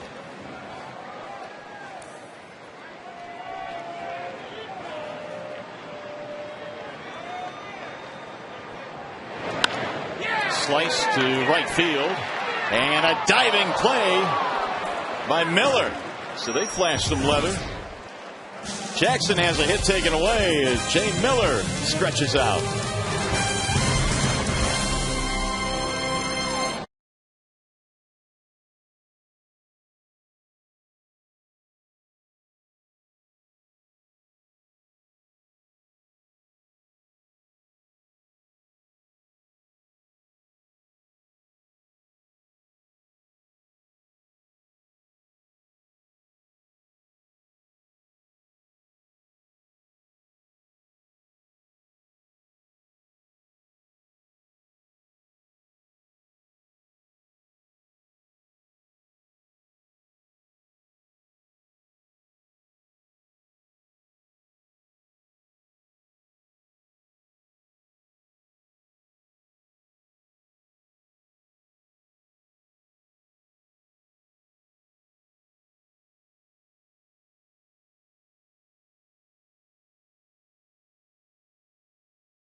He's presented by Farmers Insurance. On this date in 1975, a pitch by the Tigers' Vern Rule breaks the hand of Red Sox rookie sensation Jim Rice, forcing the Boston Slugger to miss the remainder of the season, including the Red Sox run to the World Series. Visit farmers.com to hear real, true stories from Farmers customers. Farmers Insurance, ready feels good. That was one of the best World Series of all time. It sure was. 1975. What a team the Red Sox had that year. Galarraga goes back to work, and Armando missing outside. Big Red Machine in their heyday as well. Oh boy, do they have a dynasty there. Led by Sparky George Anderson. That was back when you weren't having a lot of turnover as far as your rosters were concerned, because they kept that team together for a long time. Rose and Bench and Morgan, Geronimo and Foster, Concepcion and Perez. Popped up. Foul ground at third. Brandon is there. Lucas May is out. It's not that way anymore, is it? No. Kind of hard to keep together a really good team for year after year after year. Especially when you get to those free agency years and you have a good season. Most guys simply go and find the most lucrative deal they can. There are some exceptions, however, but most guys usually take the best deal. There's Gerard Dyson.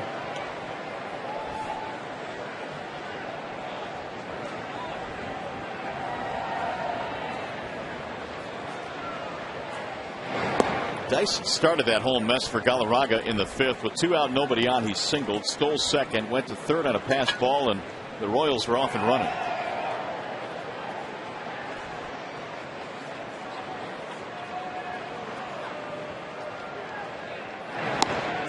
Dyson is not a big guy. He's listed at 5'9", 161.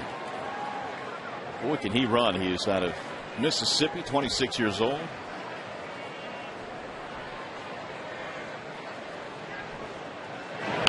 Here's a bunt, foul.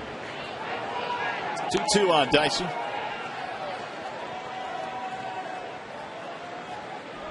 Southwest Mississippi Junior College produced Dyson.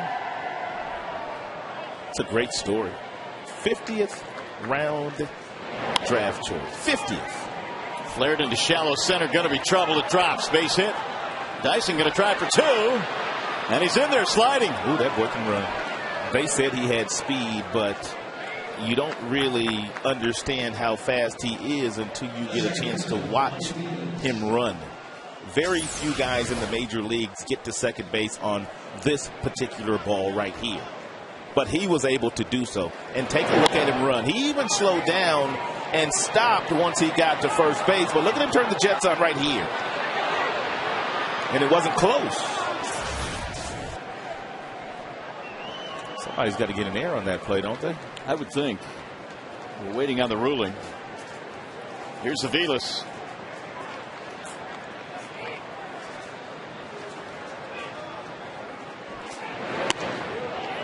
He tried to hold his swing, and he did.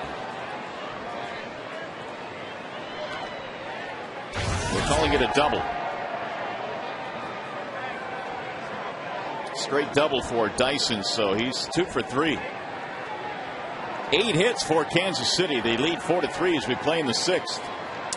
It's kind of hard to understand why a double would be given on that particular play when clearly if somebody picks the ball up, he's out at second base.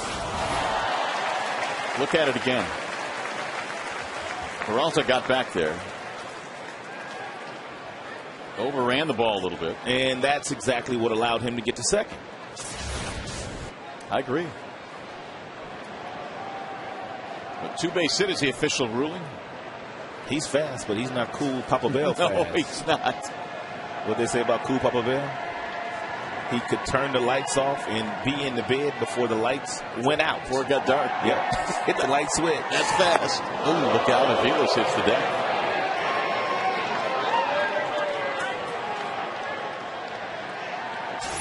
Of course, those of you that do not know Cool Papa Bell, he was a Negro League player that they say was one of the fastest players to ever put on a uniform.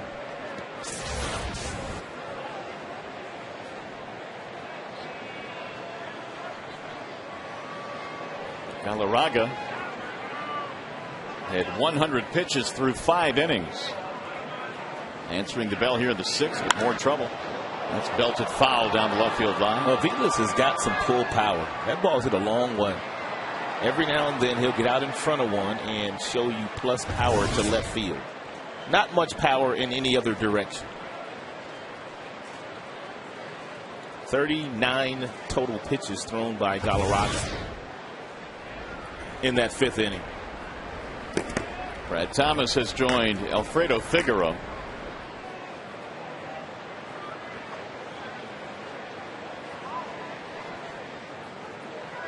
Layered out to the mound.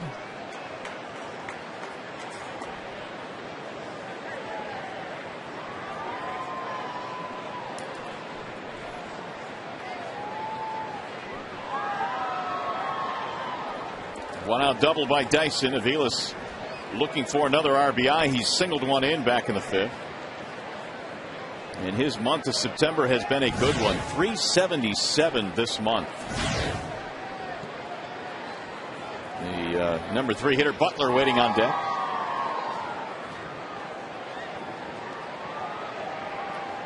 And the 2-2. Back out of play.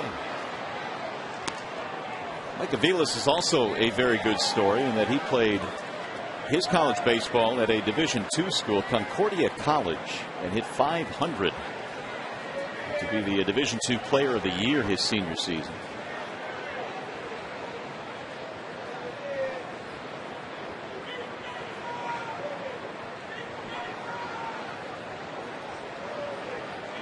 And again the 2-2. Low. 3 balls, 2 strikes on Aviles. Of course, he broke out of the scene in 08, had a really good rookie year, and kind of took the Royals by storm, and then had the surgery to his elbow. But he's got a lot of playing time down the stretch here, courtesy of a big month of September.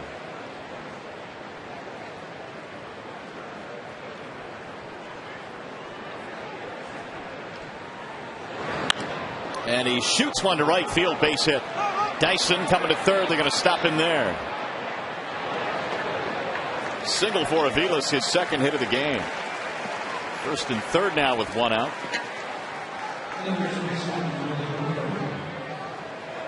It's going to be it. Here comes the skipper. And he wants Figaro. So wall side windows pitching change. Here comes Figaro in a 4-3 game.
Four-game lead over Atlanta.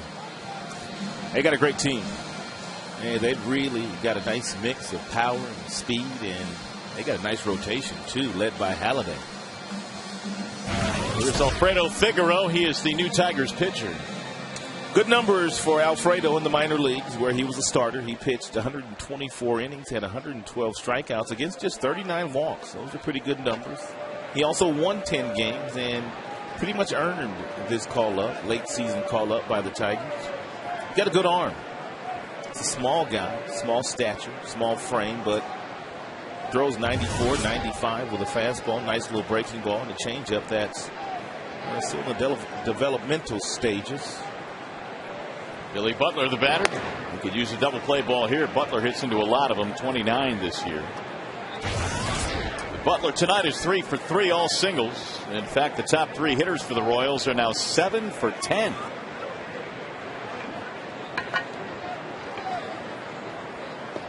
Gerald Laird now going out in front of some signs in front of home plate, just telling the middle infielders if Aviles takes off from first base that more than likely he's not going to throw through, not with the speed of Dyson standing on third base. You throw that ball all the way to second base and Dyson will scamper home.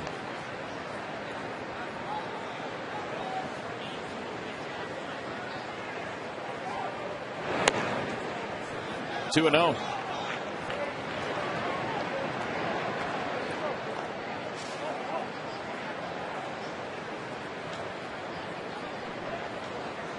Galarraga. 115 pitches in this one here tonight. And stressful outing for Galarraga. He walked 5 in this game, which added to the stress. It's fouled back out of play. 2-1 on Billy Butler. You brought up a great point about the fact that Billy Butler hits into a lot of double plays, but it's going to be tough for Figaro to get a ground ball pitching the way that he is pitching to Butler. 3 straight fastballs, and all 3 fastballs have been above the belt buckle. Those usually yield fly balls.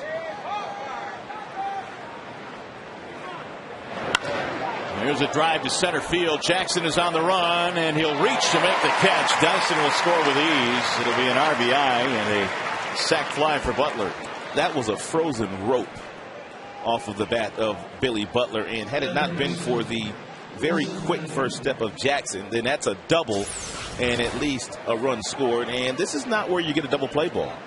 That fastball is above the belt buckle as well and whistled I mean, whistled to center field. So Butler has his 73rd RBI. The Royals now lead by 2. And here is Wilson Betemeet.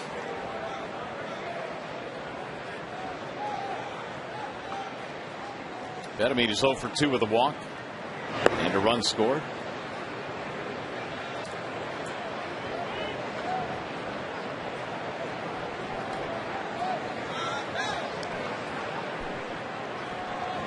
Five runs, 9 hits for the Royals, 3 runs, 4 hits for the Tigers.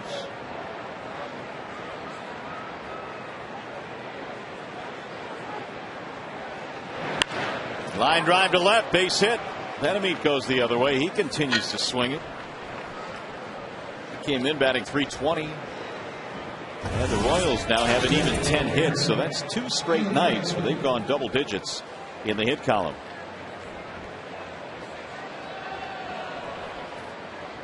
Brad Thomas watching the action now from the Detroit bullpen.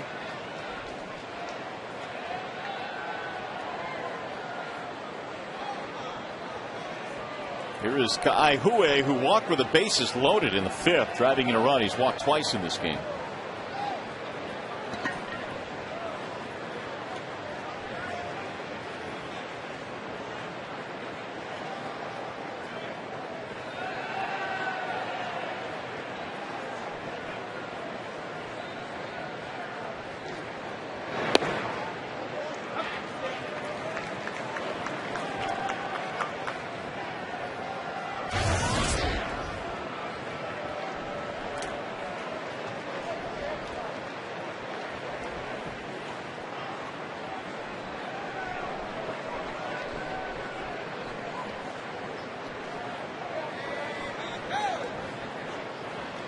Here's the 0-1.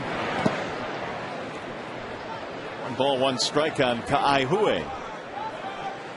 Figueroa taking over for Galarraga here in the 6th inning. Tigers defensively doing a lot of standing around the last couple of innings. Galarraga had a very shaky 5th inning through 39 total pitches. And they have been standing around quite a bit in this inning as well. Line drive right field. That ball is hit well. Wells with a running play. Casper on the warning track and to the wall. Nicely done. They will settle for 1 run as we go to the bottom of the 6th.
Had one whale of a game here tonight. He threw out Betancourt trying to stretch a single into a double, and then he also played long ball in this game. He got a fastball inside, pulled his hands in nicely against Bruce Chin, and hit a solo shot, the first of 2 consecutive home runs hit by the Tigers. Cabby with the other one. Coors Light Freeze Cam is always brought to you by your Frost Brewed Coors Light.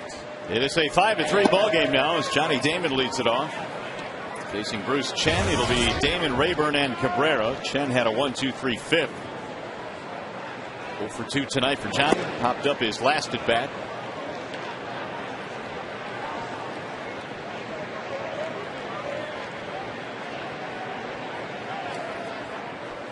Here's the 1-1.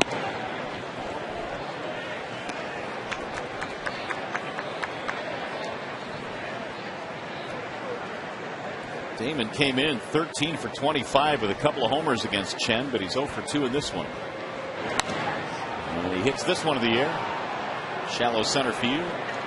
Dyson is there. Make it 0 for 3.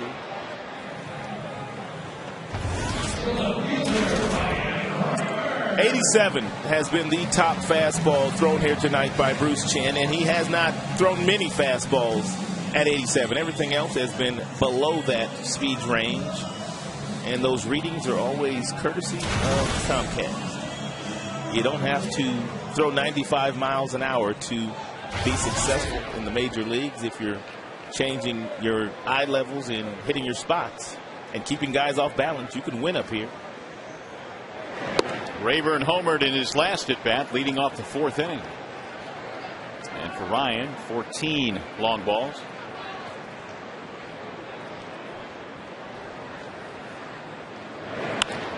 Pulls that one foul. I would think that Rayburn's approach would not change against Bruce. Simply look to hit something up the middle or the other way, because he can't throw that fastball by you inside.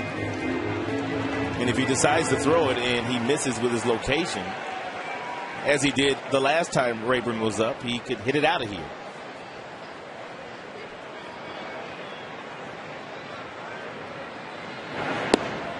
Nice little breaking ball there. Well, what's the breakdown today for Bruce Chen? Ooh, how about that? Strike thrower today. Here's the 1-2. That one hit him. Rayburn is aboard. 1 out hit batter. Bring the big fella up in a 2-run game. And last time he was up, after a Rayburn solo shot, he got himself a changeup right around his shoe tops, and he absolutely crushed it over the 420 sign in straightaway center field.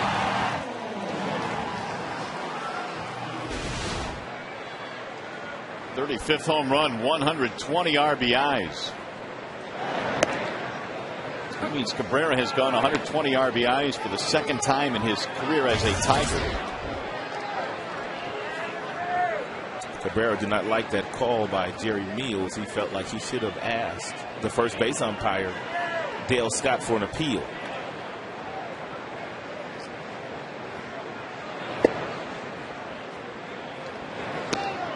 And Cabrera came into the game tonight with not only tremendous numbers against Kansas City pitching overall, but really good numbers against Bruce in his career. The batting average was over 550. And now has hit 3 home runs against Chen. One of just 4 Tigers hits in this game. They've been out hit 10-4.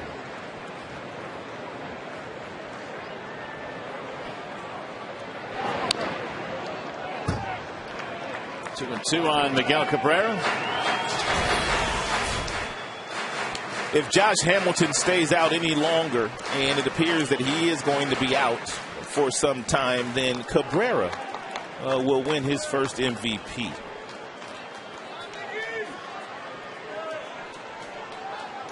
And he just might win it anyway. Here's the 2-2. It's high. 3 balls, 2 strikes. It looks like Bautista, by the way, is going to get to 50 home runs. He's had quite a season. He has had quite a season. And decision time here by Jim with Cabrera in the batter's box and a runner on first. 1 down, 3-2 count as we start the runner.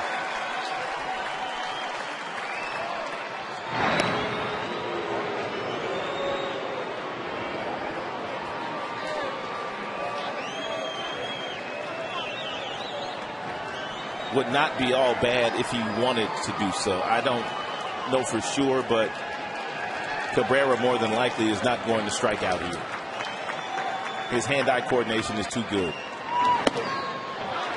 And he walked him.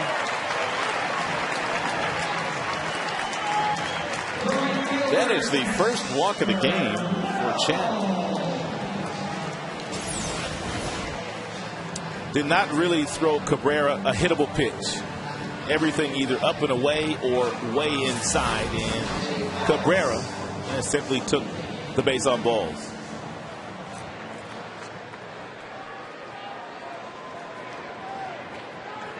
So now Casper Wells with only one out, tying runs on the bases here.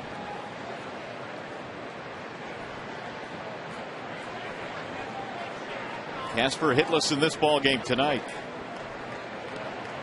Had a base hit in his only at bat last night. And he swings on the first pitch and drives it foul, 0-1.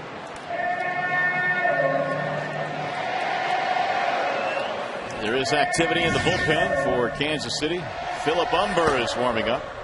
Well, overall, their bullpen has not been good this year. So anytime you see someone warming up in their bullpen, no disrespect to the guys that are out there, you kind of like your chances. Unless it's the ninth inning and it's Joakim Soria.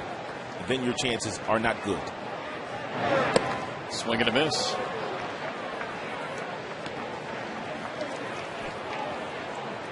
Oh, 0-2 on Wells.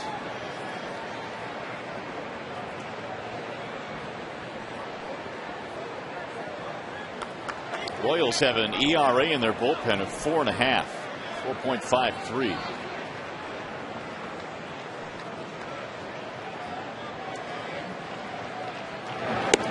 Missed it outside. 1-2 on Casper Wells. Wells with a fly ball and a strikeout. Golden opportunity here with only one out in a 2-run game, 2 men on.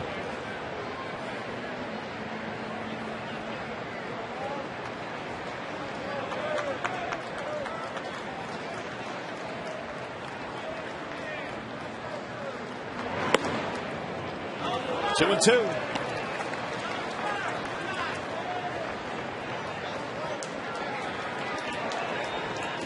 Tigers got a run in the third and a sac fly by Jackson, and the back-to-back home runs in the fourth inning by Rayburn and Cabrera.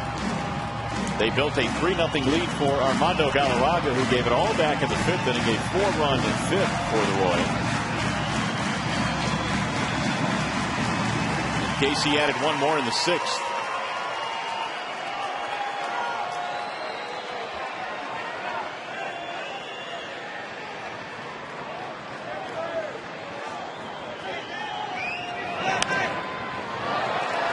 Up foul.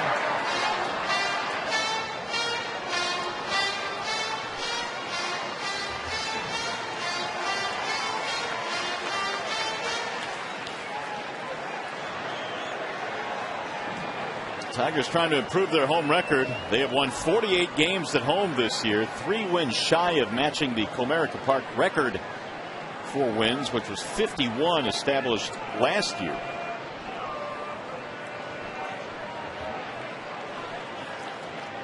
They have this one and then one more against KC, and then the weekend series against Minnesota to try and get to that 51 plateau and maybe beyond.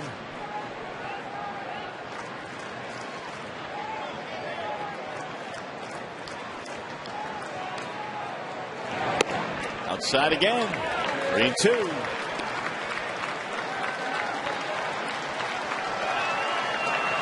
Here are your best home records in the American League. Minnesota in brand new Target Field, making that a dynamite home field advantage. And the reason why the Tigers are not going into the postseason is they had one of the worst records in the American League playing away from Comerica Park.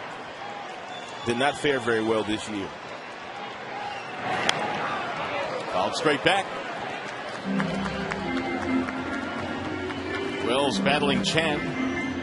Tigers on the road this year were 28-46. 18 games under 500.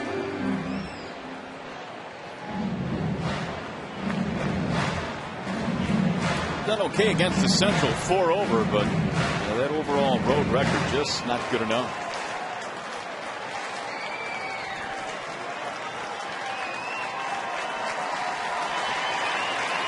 3-2 on Wells.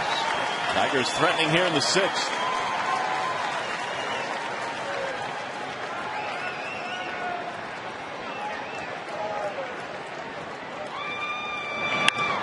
A high fly ball to left field. Gordon going back in front of the wall to make the catch. That is the second time today that Casper Wells just missed hitting a home run. That one down on the label instead of the sweet part of the bat, and that's the difference in that ball flying out of here and falling harmlessly into the glove of Gordon in left field. So Chen is able to sidestep Mr. Wells, and here comes Johnny Peralta with 2 outs.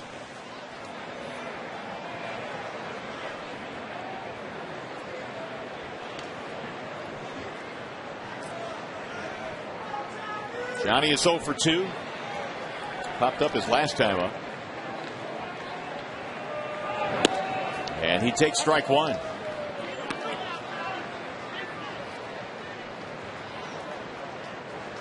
Only 4 hits allowed by Chen. The home runs by Rayburn and Cabrera, and singles for Sizemore and Inge.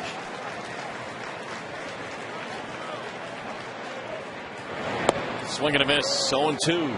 That swing right there by Johnny Peralta, probably a little bit too big, too aggressive against a guy like Chen. You don't need to swing this hard. Yeah, because for the most part, he didn't give you a whole lot to hit. But you can see that Johnny was trying to hit that pitch out of the ballpark. Here comes the 25th pitch in this inning for Chen. And he missed high, 1-2.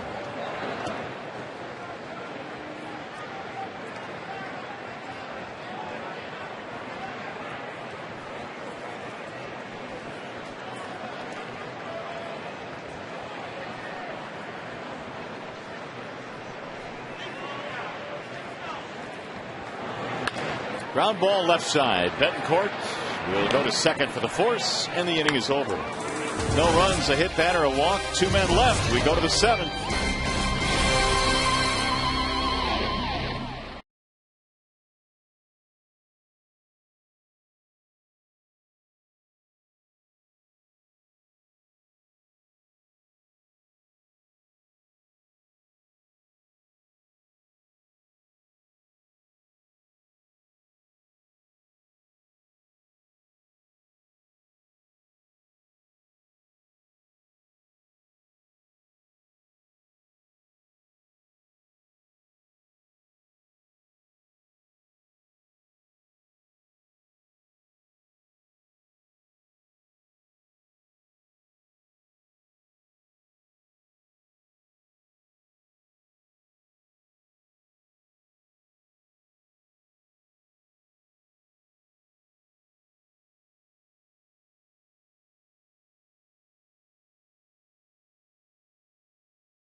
And only 300 will be signed. For more information, visit Tigers.com or call 313-471-2064 to get your autographed copy of the Al Kaline book titled 6.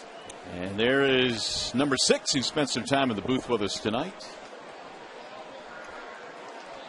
Watching as he always does every night here from Comerica Park. Unieski, Betancourt leading it off as we go to the 7th. It'll be Betancourt, Gordon, and Jay Miller facing Alfredo Figueroa. Figueroa took over for Galarraga back in the 6th, and that's fouled away. 0-2 on Betancourt. Earlier this year, when we saw the Kansas City Royals, Betancourt was batting 9th for Ned Yost, but he has been a pretty good hitter this year. He's had somewhat of a career year in home runs, RBIs, hitting .261. He is finally coming to his own as a big league player. Here's the 0-2, and it's high. Well, those numbers have been good, the home run numbers and RBI numbers. There are those that still look at some of the deeper stats, like his on-base percentage, which is in the 200s. And Betancourt still doesn't walk a whole lot. In fact, this year only 18 base on balls. He takes high, 2 balls, 2 strikes.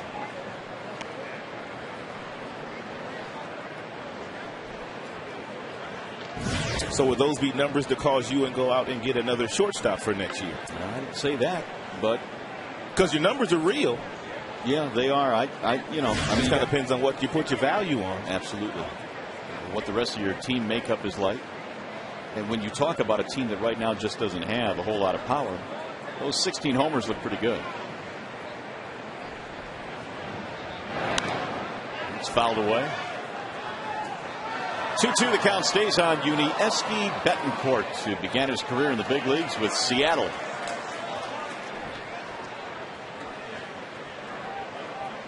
'05 through midway through last year. And again, the 2-2 from Figaro. Missed it high, 3 balls, 2 strikes.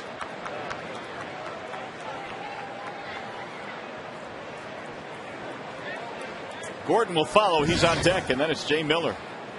Royals right now holding on to a 5-3 lead as we play in the 7th. 3-2 pitch. He got him. Strike 3. Betancourt is out of there.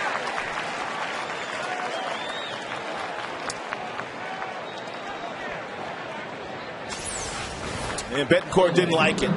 If it is a strike, it's borderline. It's a nice job by Laird pulling it back up into the strike zone. A little bit of a conversation with Jerry Meals and Betancourt, and Betancourt just strolls back to the dugout. Looks like a pretty good pitch to me. Betancourt disagreed. Jerry Meals liked that pitch too. Gordon takes one down low.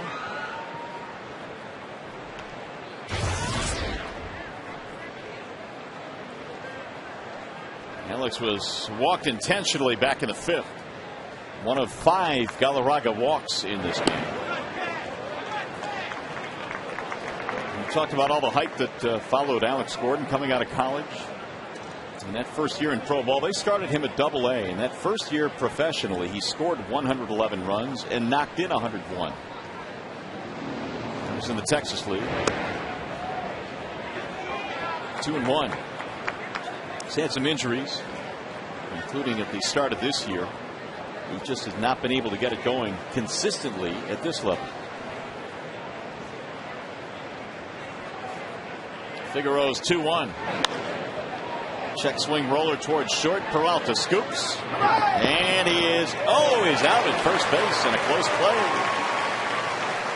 A bang play at first base, no argument.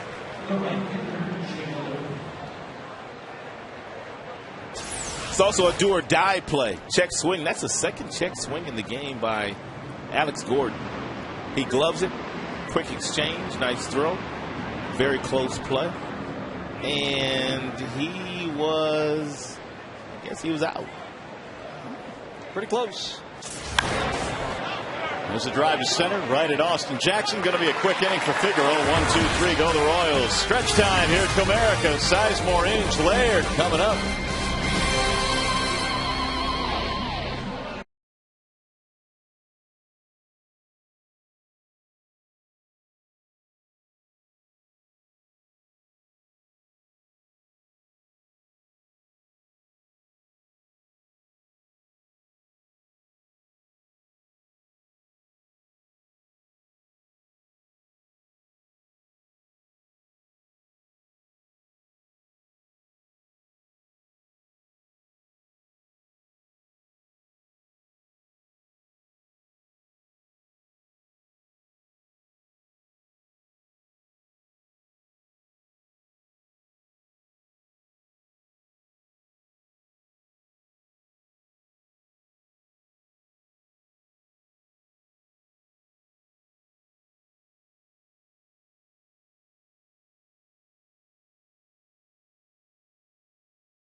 Bottom of the 7th. Feel free to join us again tomorrow. It's the final game in this series against Kansas City. Coverage begins at 6:30 with Tigers Live.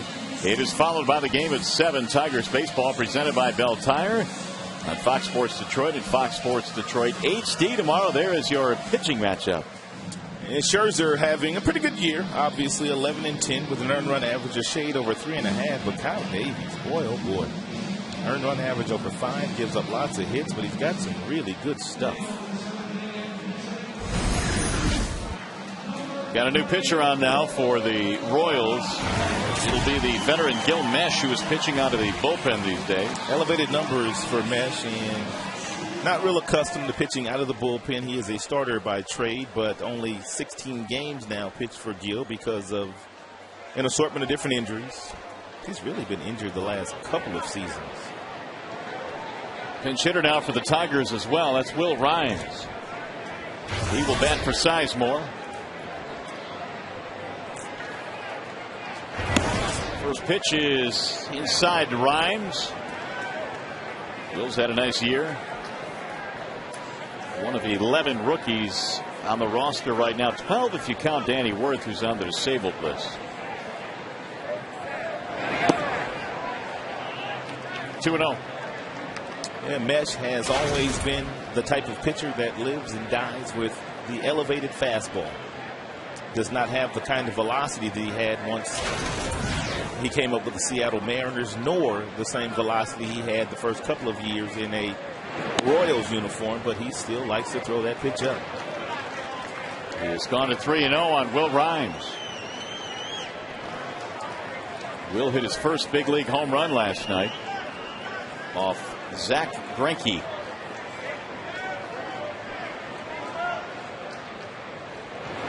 There's a strike right down the middle. I am shocked that Rhymes has not stolen a base yet.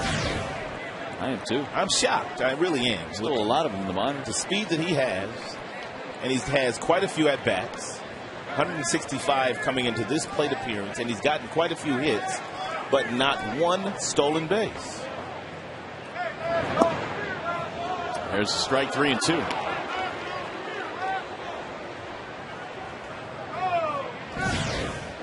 Inge will follow, and then Gerald Laird.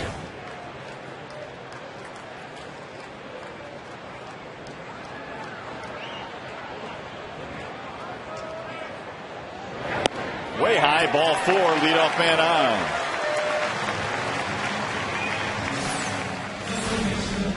Last night, first career home run off Zach Greinke, and it's one that he will never ever forget. It took a while to get it. The umpires had to go in and look at the replay.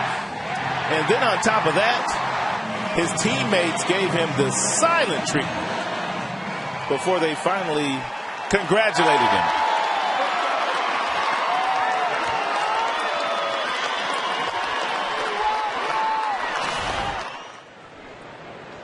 They orchestrated that as well as you possibly could.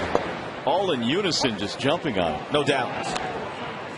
I was asking Will Rhymes what he did with his bottle of Dom Perignon that Brandon Inge supplies for all the rookies that hit their first major league home run. And he said, well, I haven't drank mine yet, but that is a very nice gesture by Brandon. And Brandon said he got that idea from Lance Parrish, former Tiger, and of course, former great Tiger and coach. And Lance Parrish used to buy all the rookies a bottle of champagne after they hit their first home run. Dom Perignon, that's the kind of stuff you drink. Well, not quite. That costs a little bit too much money. The 0-2 is a little bit outside, 1-2. That'll cost you a Benjamin. Yes. Dom Perignon. Yes, it will. Yeah. I'll get some Ripple. I can't believe you just said Ripple. That's the stuff Red Sanford used to do. You got it right, buddy. And did he hold up? Apparently so. 2-2. Red Sanford used to say, I drink Champipple. It's a combination of champagne and Ripple. Yes, indeed. What a great show. Oh, wasn't it, though? And a great gesture by Inge to do that for all the young kids. He's been buying a lot of those bottles this year. Swung on, dunked it in the air toward left field, hit well. Gordon back right in front of that wall, halfway on the track. The Tigers have made a couple of bids tonight for homers. They've fallen short. It would be a nice time for Rhymes to steal his first base in the majors. Mesh does not do a nice job of getting the ball to the catcher in a timely manner. And with Rhymes' speed, there's no reason why he could not steal that first base, even though they're down by a couple. Here's Laird.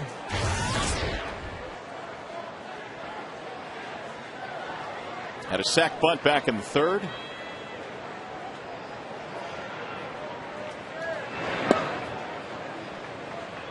Tigers tonight have been out hit 10-4.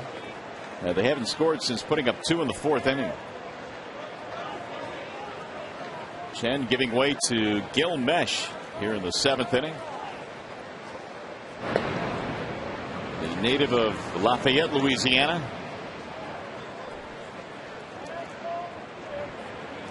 Laird's got some decent numbers against Mesh. That's more than likely one of the reasons why Avila's not pinch hitting here for Gerald Laird. Those numbers. Jim has been pushing all the right buttons regarding the pinch hitters. He did in Chicago, where he was pinch hitting Rhymes and Sizemore for each other, and each guy was coming up big every time he would call upon them. Casper Wells pinch hit in last night's game, solid single. Been mixing it up nice with those rookies.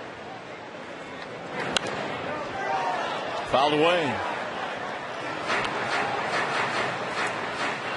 When you have young personnel on your roster, as a manager, you have to put those guys in the best possible situation to succeed.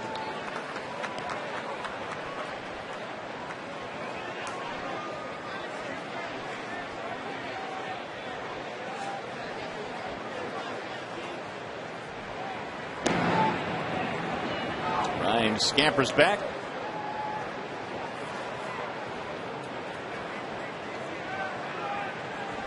Mesh last year was 6-10 in 23 starts.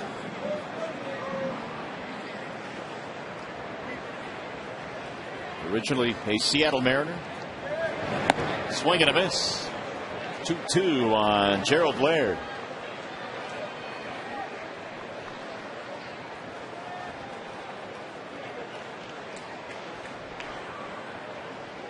Austin Jackson, the top of the order, waiting on deck.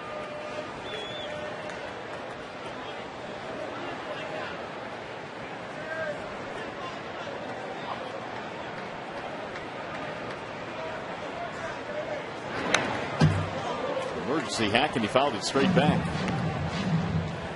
Again tonight, only 4 hits for Detroit against Royals pitching. 2 of them long balls. The back-to-back home runs by Rayburn and Cabrera. Tigers building a 3-0 lead tonight, but for the second straight night, the Royals come storming back.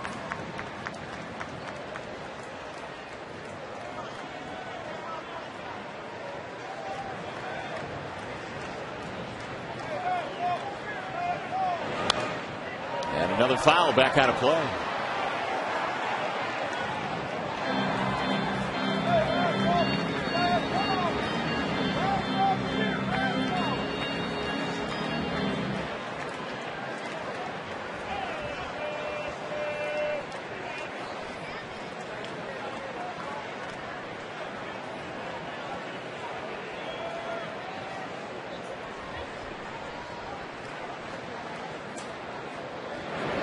Got him, strike 3. What a pitch. He buckled his knees. He throws that fastball out of the same window as he threw this breaking ball. If you're Laird, you see fastball coming out of Mesh's hands, and he dropped that 12-6 breaking ball in there very nicely. It's a knuckle curve, as a matter of fact.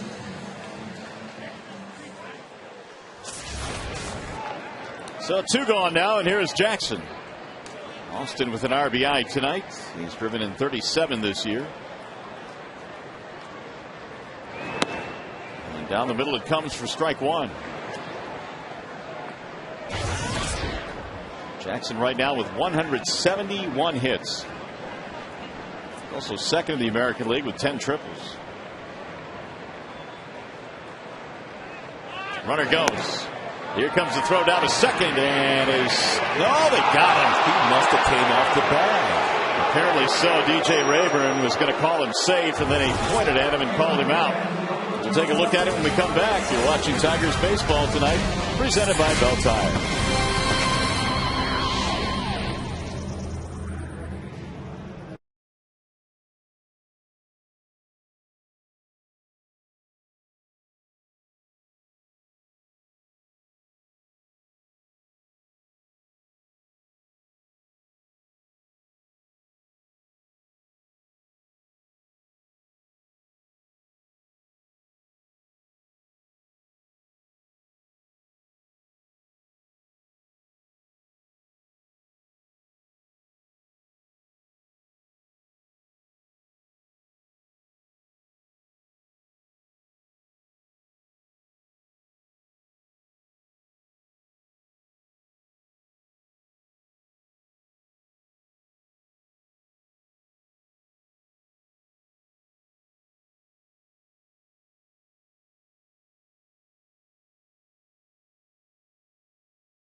To steal his first major league stolen base, and then looked like he has the base stolen. He beat the throw there from the catcher, May, but what a nice job by Avila, the second baseman. You're going to get a real good look here at the fact that he blocked him from getting there as far as stepping on his foot.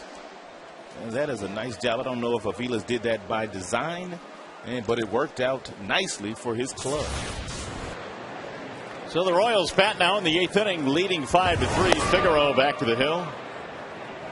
And Lucas May leading it off, their number 9 hitter, the catcher. May and then Dyson and then Avilas. Figueroa came on in the 6th, had a 1-2-3 7. And he missed high, 2 balls, no strikes.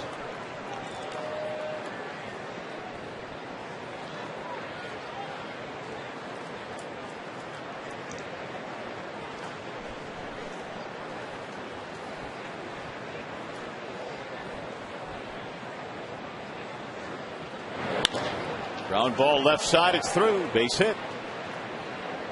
2-0, predictable fastball count. Even a guy that's not hitting for much average can still get to it.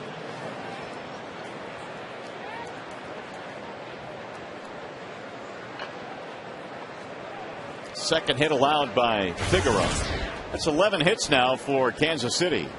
Don't know Dyson all that well, but you would believe that he's probably a good bunter, with all the speed that he has. Rick Knapp coming out now.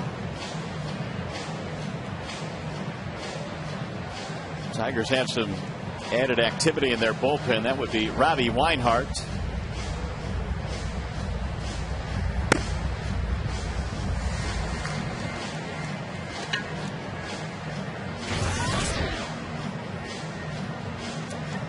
Hey fans, visit the official online shop of the Detroit Tigers at tigers.com. Browse the largest online selection of authentic team merchandise, including official caps, t-shirts, jerseys, collectibles, and more. Get your team gear straight from the source at the tigers.com shop.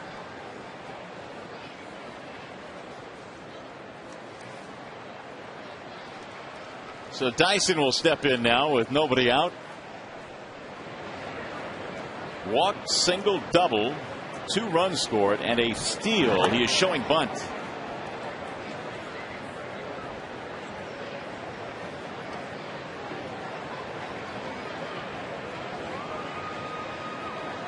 Eddie Rodriguez, third base coach, going through a series of signs for Dyson, but Ned Yost, the manager, has probably already told Dyson what he wants him to do in this at-bat. Drops down a bunt. Figueroa bobbles it and then throws it away into the seats. Kidding me. And Dyson will go to second and May to third. He had literally zero chance after he bobbled it. Well, there's miscommunication here as well between he and Inge appeared to be there. And if you're anticipating a bunt in the infield and you have a third baseman the caliber of Brandon Inge coming in, you may as well let him have it. But you could see that Figueroa just didn't move when it appeared that Inge was trying to call him off the play.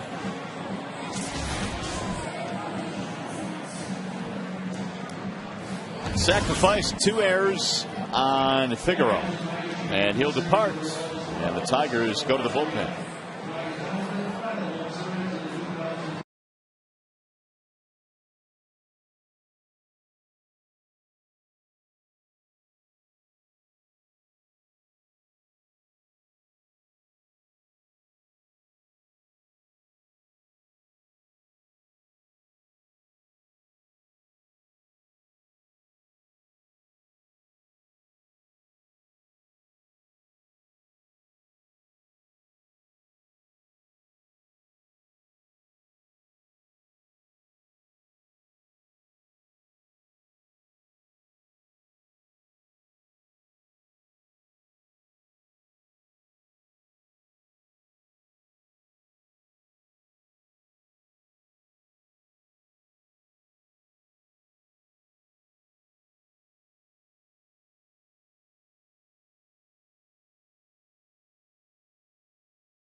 Tigers Fox Sports Detroit teamed up to collect new and gently used baseball and softball equipment throughout the 2010 season. This season, the collection yielded over 2,000 pieces of equipment, including over 362 gloves. Our own Justin White, part of that committee there as well, as the check was handed over before the game today, a $5,000 grant.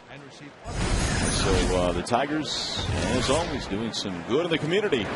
Infield in, bouncing ball up the middle. That'll get 1 run in, maybe 2. Dyson rounding third. He's going to score. That didn't take long. Mike Aviles on the first pitch he sees singles in 2 runs.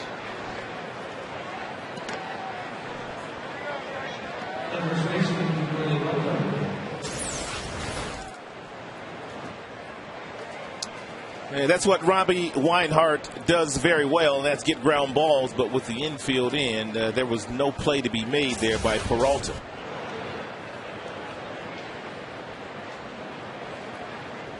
Big night for Aviles. 3 hits, 3 RBIs.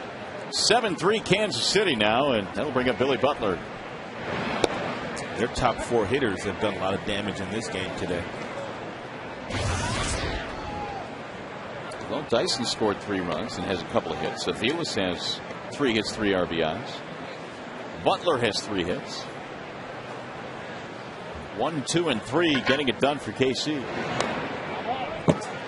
0-2 on Butler. Still nobody out in this inning. A single. A couple of errors have figured in the scoring. Tigers had 3 errors tonight.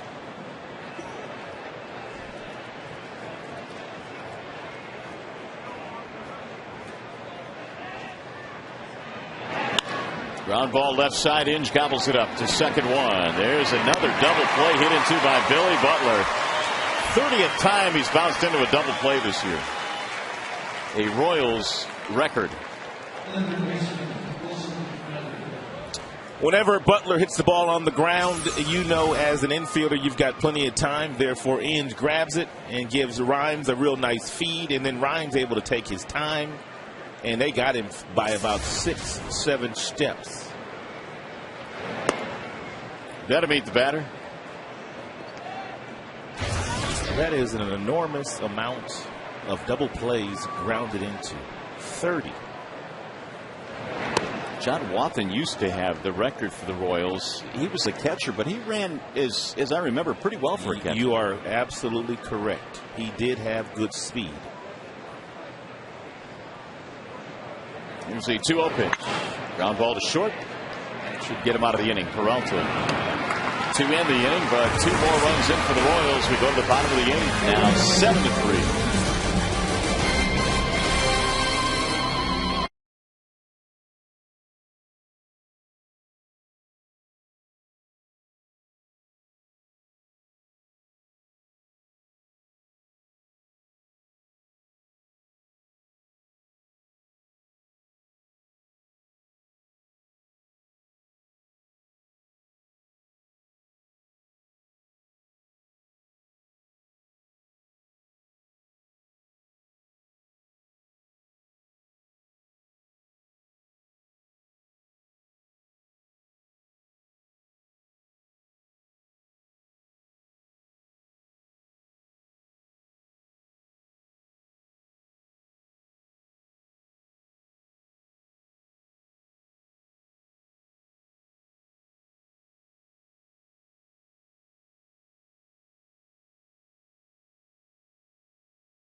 Baseball on Fox Sports Detroit is brought to you by Comerica Bank. Strength and stability since 1849.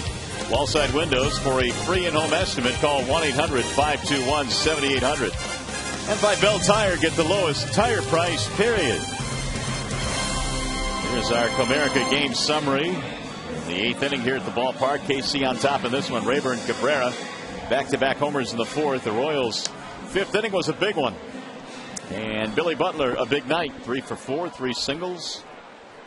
He has knocked one in and scored one. And Robinson Tejeda is the new pitcher for the Royals. And Tejeda's got a big arm. 50 strikeouts in 55 innings pitched. He's got a fastball that will reach 95 and above.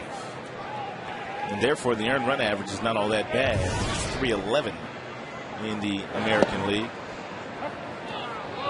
Jackson was at the plate in the 7th inning when Rhymes was thrown out trying to steal. Jackson 0 for 2 RBI with a sac fly.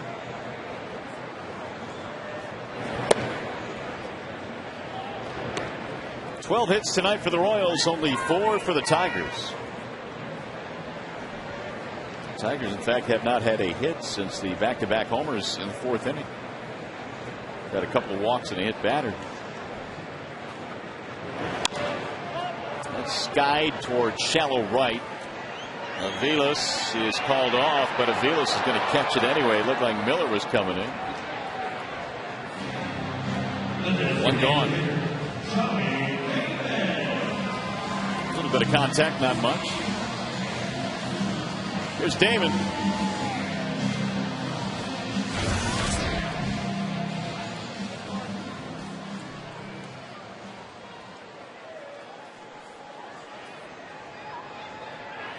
Johnny tonight 0 for 3.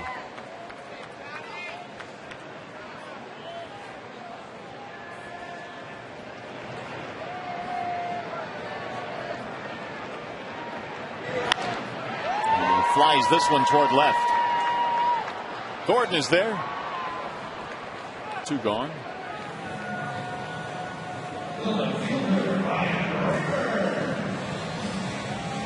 For as tough as the season it has been for the Royals bullpen-wise, they still do have that big hammer at the back end of their pen, and that would be Mr. Sori. He is one of the best in the game. Simply one of the best. A lot of people don't really know all that much about him because the Kansas City Royals don't win many games, which means they don't play on national television, which means he's not seen by a lot of people. But he is lights out. They call him the Mexicutioner. He is of Mexican descent.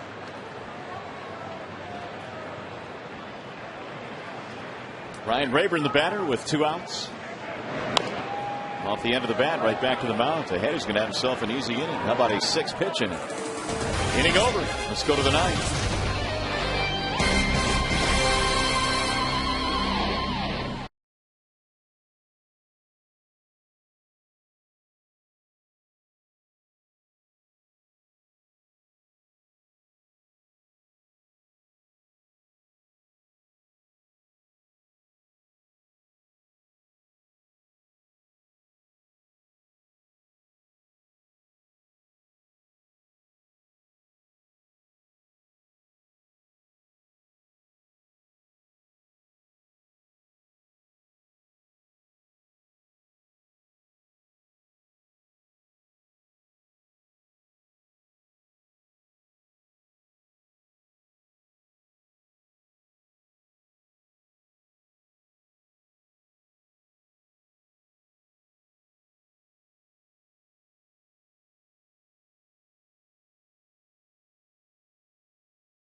Tigers in game 2 in this series, and the Tigers have gone back to the bullpen. They will have Eddie Bonine coming in.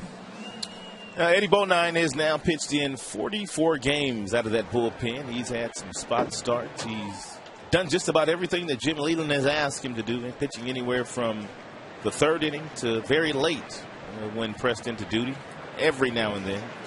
Not a strikeout guy by any stretch of the imagination. Kila Kaihue is leading it off.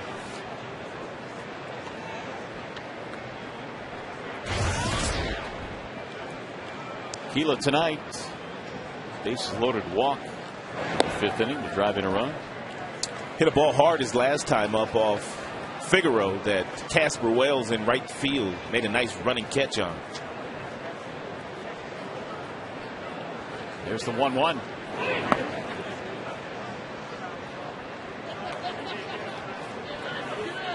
Series winds up tomorrow. It'll be the finale. Scherzer and Davies. It's 7:05. Off day on Thursday.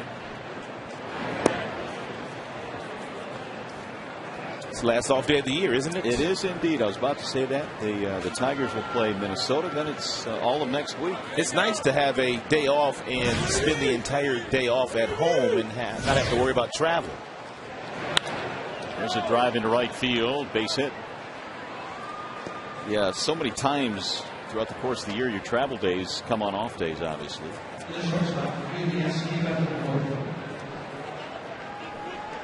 There's Betancourt.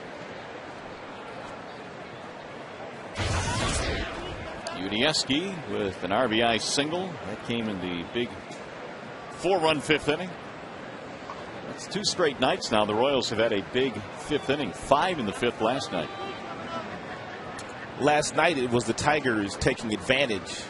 Oh boy, that ball is hit well to left field and caught on a leap. Ooh, what a play By Rayburn. He runs against the wall and makes a terrific play. That's the second very nice play today he has made against Betancourt. Betancourt singled earlier in the ball game and tried to stretch it into a double, and Rayburn threw him out. And that time Rayburn, as soon as his feet hit that dirt, he knew he had very little room before jumping, and Lincoln Mercury Exmo gives us a really nice look at it.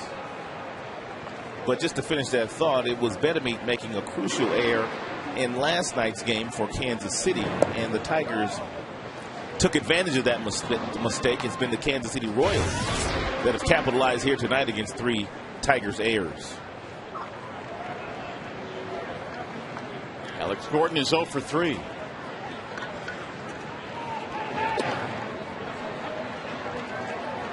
One and one on Gordon.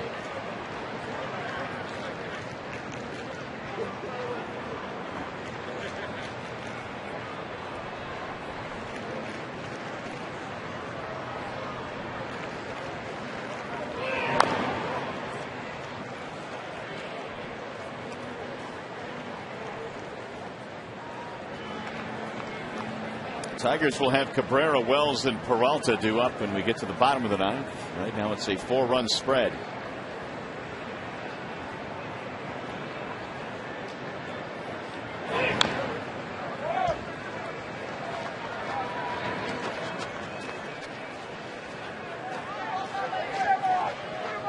Galarraga started for the Tigers tonight, then Figaro, then Weinhardt, and now Bonine.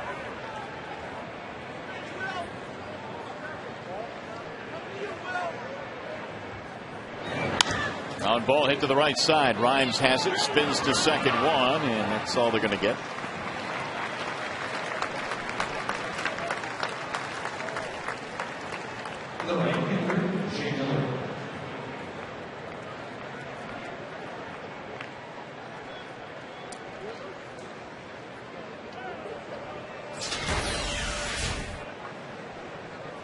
Well, there's that top of the lineup. That has been the difference for the Royals in this game. 8 hits.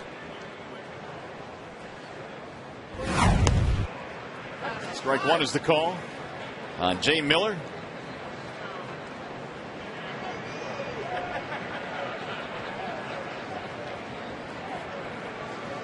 Miller is the only Royal that has not reached base at least once tonight. And Bonine trying to keep it that way. 1 ball and 1 strike.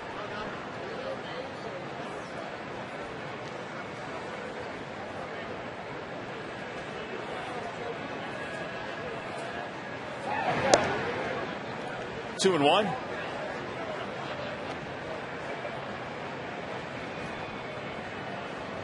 Miller, in fact, made the first out and the last out of the 5th inning.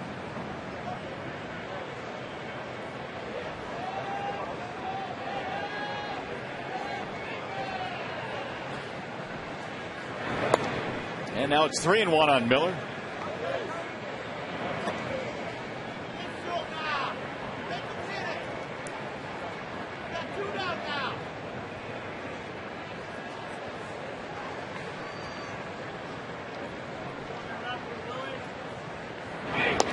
And he walked him.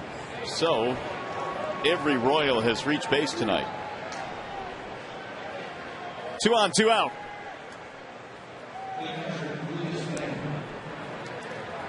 Here's Lucas May.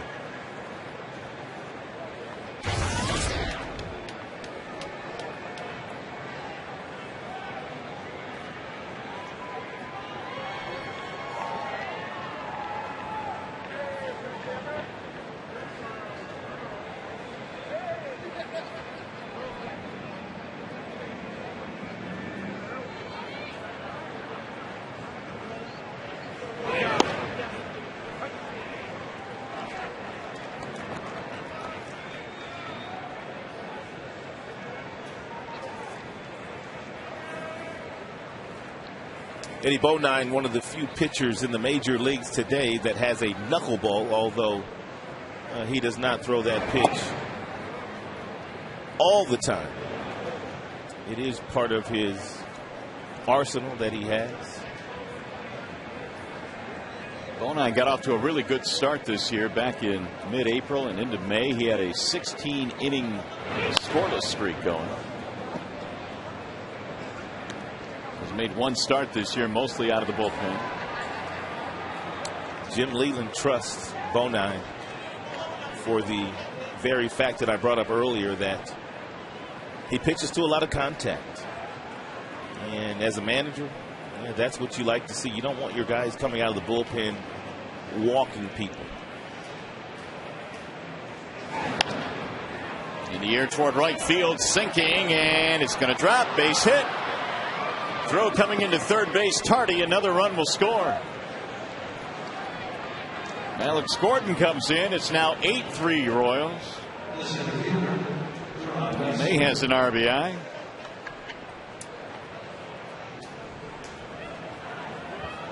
Everything going right for the Kansas City batters in this game tonight.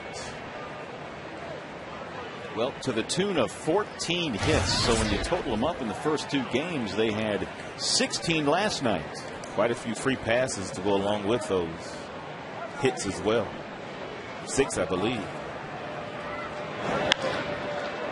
That's in the air towards center. It's got Jackson on the run. It's going to be over his head. One hop over the wall. Dyson has a crown rule double.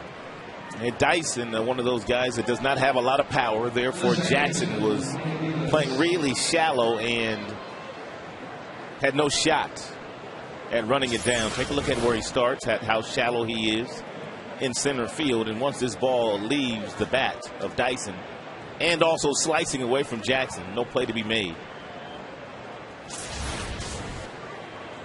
Here's Aviles. A 9-3 Kansas City lead. Strike one out of Aviles. RBIs in the inning for May and Dyson.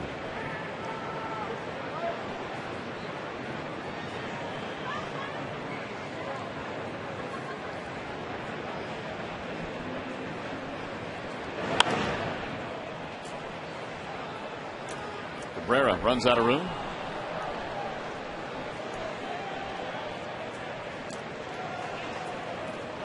Oh, 2 on Mike Aviles.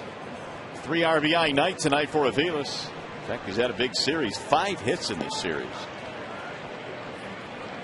So his red hot month of September continues here against the Tigers. A lot of the Kansas City Royals are auditioning for jobs next year as well, under their new manager, Ned Yost. I'm sure he will be evaluating just about every single guy as they proceed into 2011 at how their roster shapes up.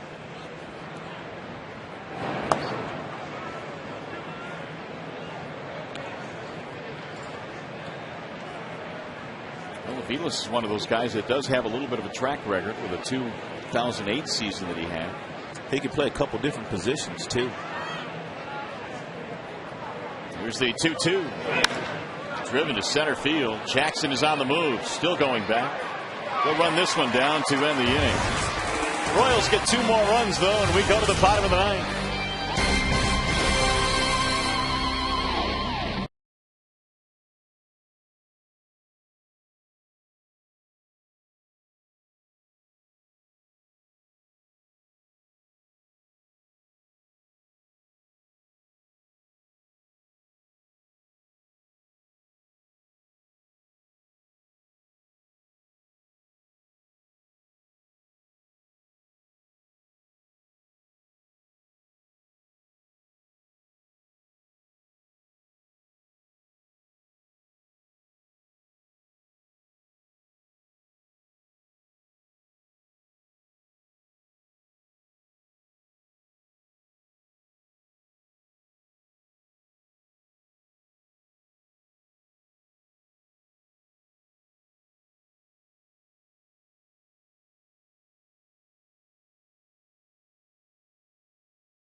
With a partial season ticket plan, design a 9 or 19 game plan to fit your schedule for as low as $225. Call 313-396-7575 or simply visit DetroitRedWings.com. It's that simple.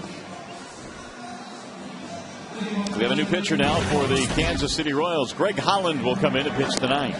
Well, obviously no need for Joakim Soria in this game. They have a 6-run lead. Therefore, it's Greg Holland in for Ned Yost to try to get the final 3 outs for his ball club.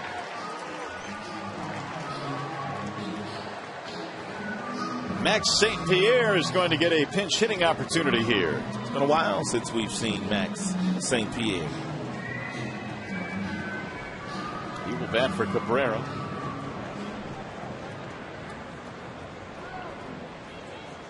Oh, he's got some bright gloves going there. That he does.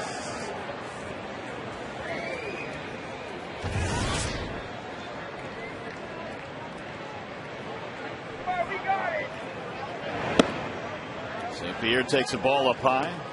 Max St. Pierre got his first career start and first career hit against the Kansas City Royals. Single off Dusty Hughes. Right back to the mound and knocked down by Holland. Max is out, 1 gone.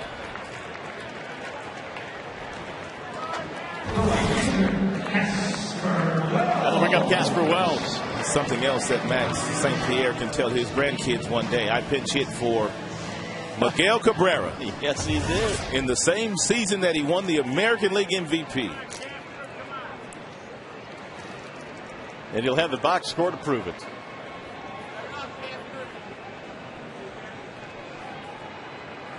Wells 0 for 3.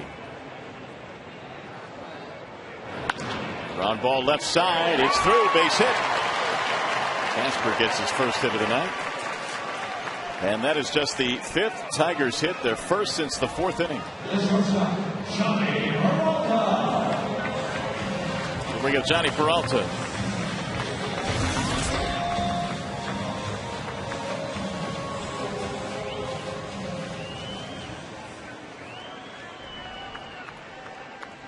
For 3 for Peralta.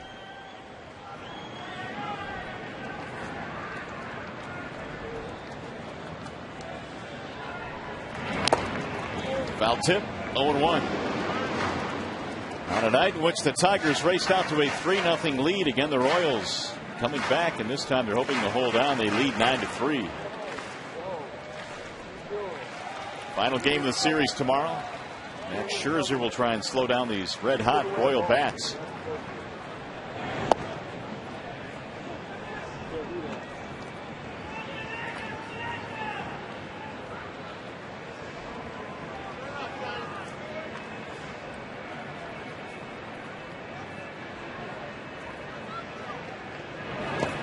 That'll get away from May. Advance the runner.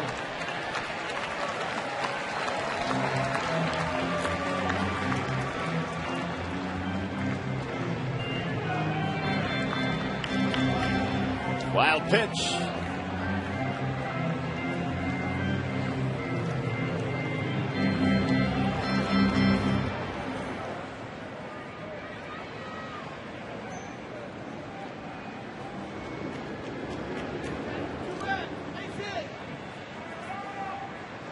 Here's the 2-1.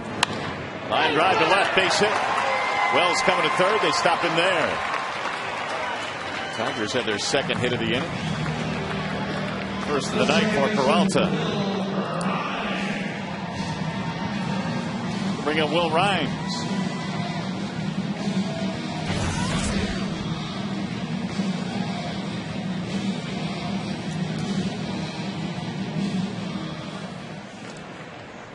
Six Tigers hits now. And Tigers not going quietly here in the ninth.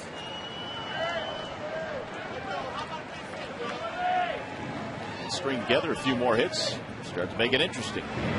Swing and a miss. Good pitch. Rhymes was sitting on that first pitch fastball. He saw fastball out of Holland's hands, and whatever that was, oh, that's a forkball. The bottom fell out of it.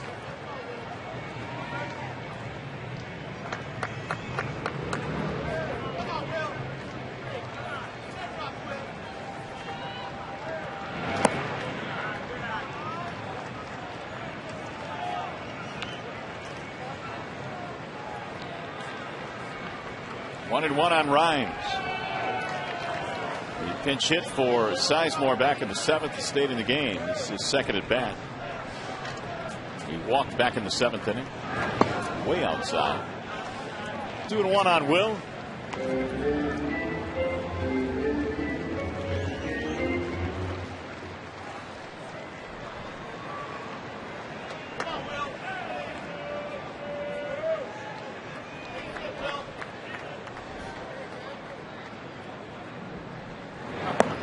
Now 3-1.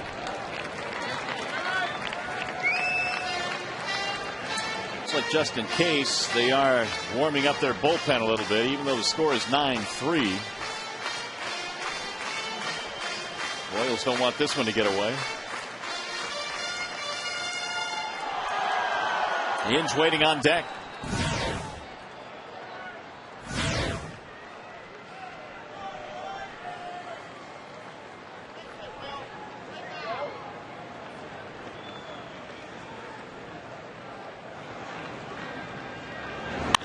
Ground ball, base hit right field.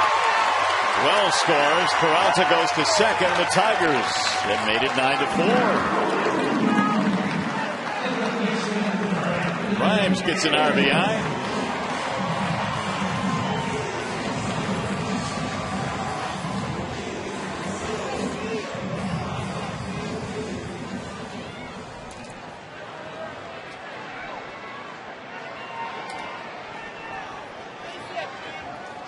Here comes McClure walking out to the mound now.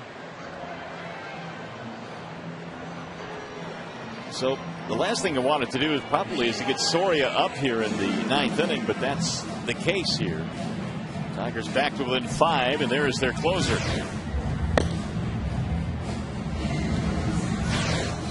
Three straight hits off of Holland.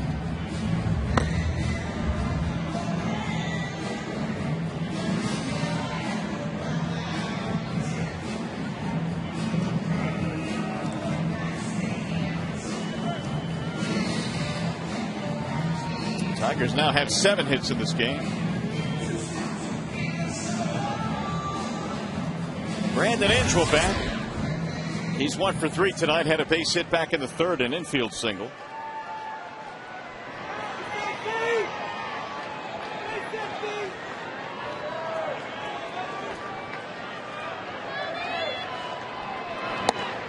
There's ball 1. Holland not helping himself by falling behind Tigers hitters and forcing himself into throwing fastballs.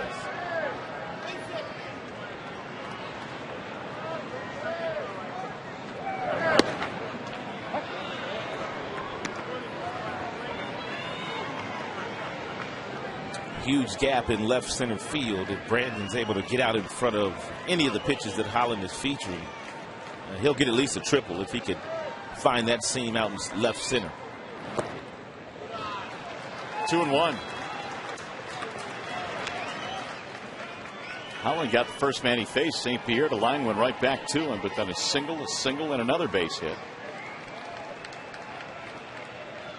Alex Avila grabbing a bat on the bench. There's a soft line drive, base hit right field. They'll try and get another run in, and they will. Inge has an RBI single. Peralta scores. The Tigers starting to make this one interesting. 4 straight hits.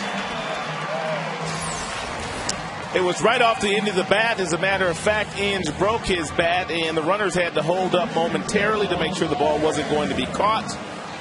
But Johnny Peralta is still able to come home and score. Holland will not make it out of this inning. Ed Yost can't be too happy about the fact that he's going to have to get his closer. Well, he also likes the fact that when he does go get Soria, he's pretty automatic. So we'll step aside, pitching change here in a 9-5 game.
closer for the Royals coming into this ballgame. Now it's 9-5. Joakim Soria has saved 39 of the 61 games that the Kansas City Royals have won this year, which is good for 63% of their victories. And in the history of the game, only 2 other closers have accounted for more of a percentage of their team's wins in one season. It was Brian Harvey for the Florida Marlins in '93, and also Eric Gagne did it for the Dodgers, and that came in 2003. So he's very valuable to the back end of that bullpen. Gerald Laird now with only 1 out, 2 men on. He shows bunt, lays one down, a beauty. Benamate has no play. Gerald Laird with a bunt single. Executed perfectly.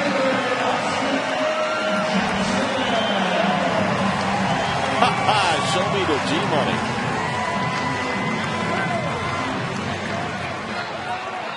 He knew he was going to get that first pitch from Soria, which would be around the plate because he is always around the plate, and he timed it perfectly. He got the proper bat angle, and he was able to deaden that ball down toward third base. Benamate with no play at all.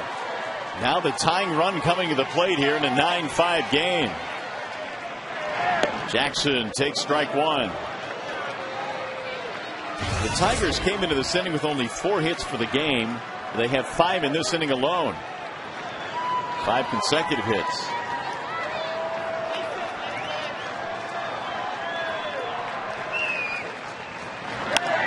Line drive, right field, and caught by Miller, and the runners will hold. So there are 2 gone. It's going to bring up Damon.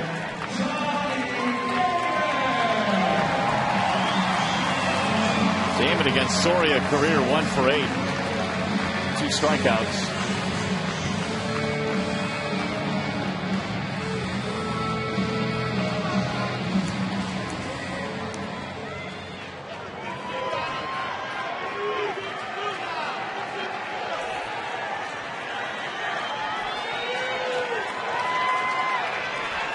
Soria has 1 more out to get to record his 40th save of the year, and it's a ground ball to third. Benamate bobbles it. He throws, not in time. And it's 9-6.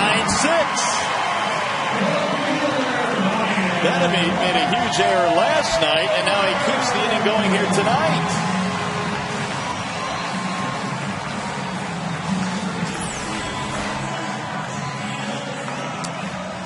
Benamate has done a very nice job offensively this year, but for whatever reason, and he's a shortstop by trade, he has not played that position very well. So the tying runs are on the bases. Here is Ryan Rayburn. Ball 1. What a 9th inning for the Tigers. They have scored 3 runs, and the winning run is standing at home plate.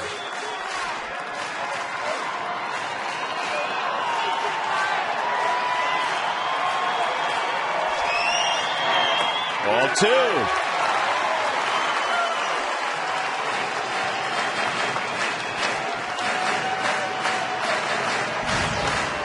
And Kelly has picked up a bat, moving to the on-deck circle. 2-0 on Rayburn. Ground ball to short. Betancourt. They'll get the force. And the Royals hold on and win. Soria gets the save, his 40th of the season, and the Royals, despite a harrowing 9th inning, hold off the Tigers. Final score in this one, 9-6. Back with more.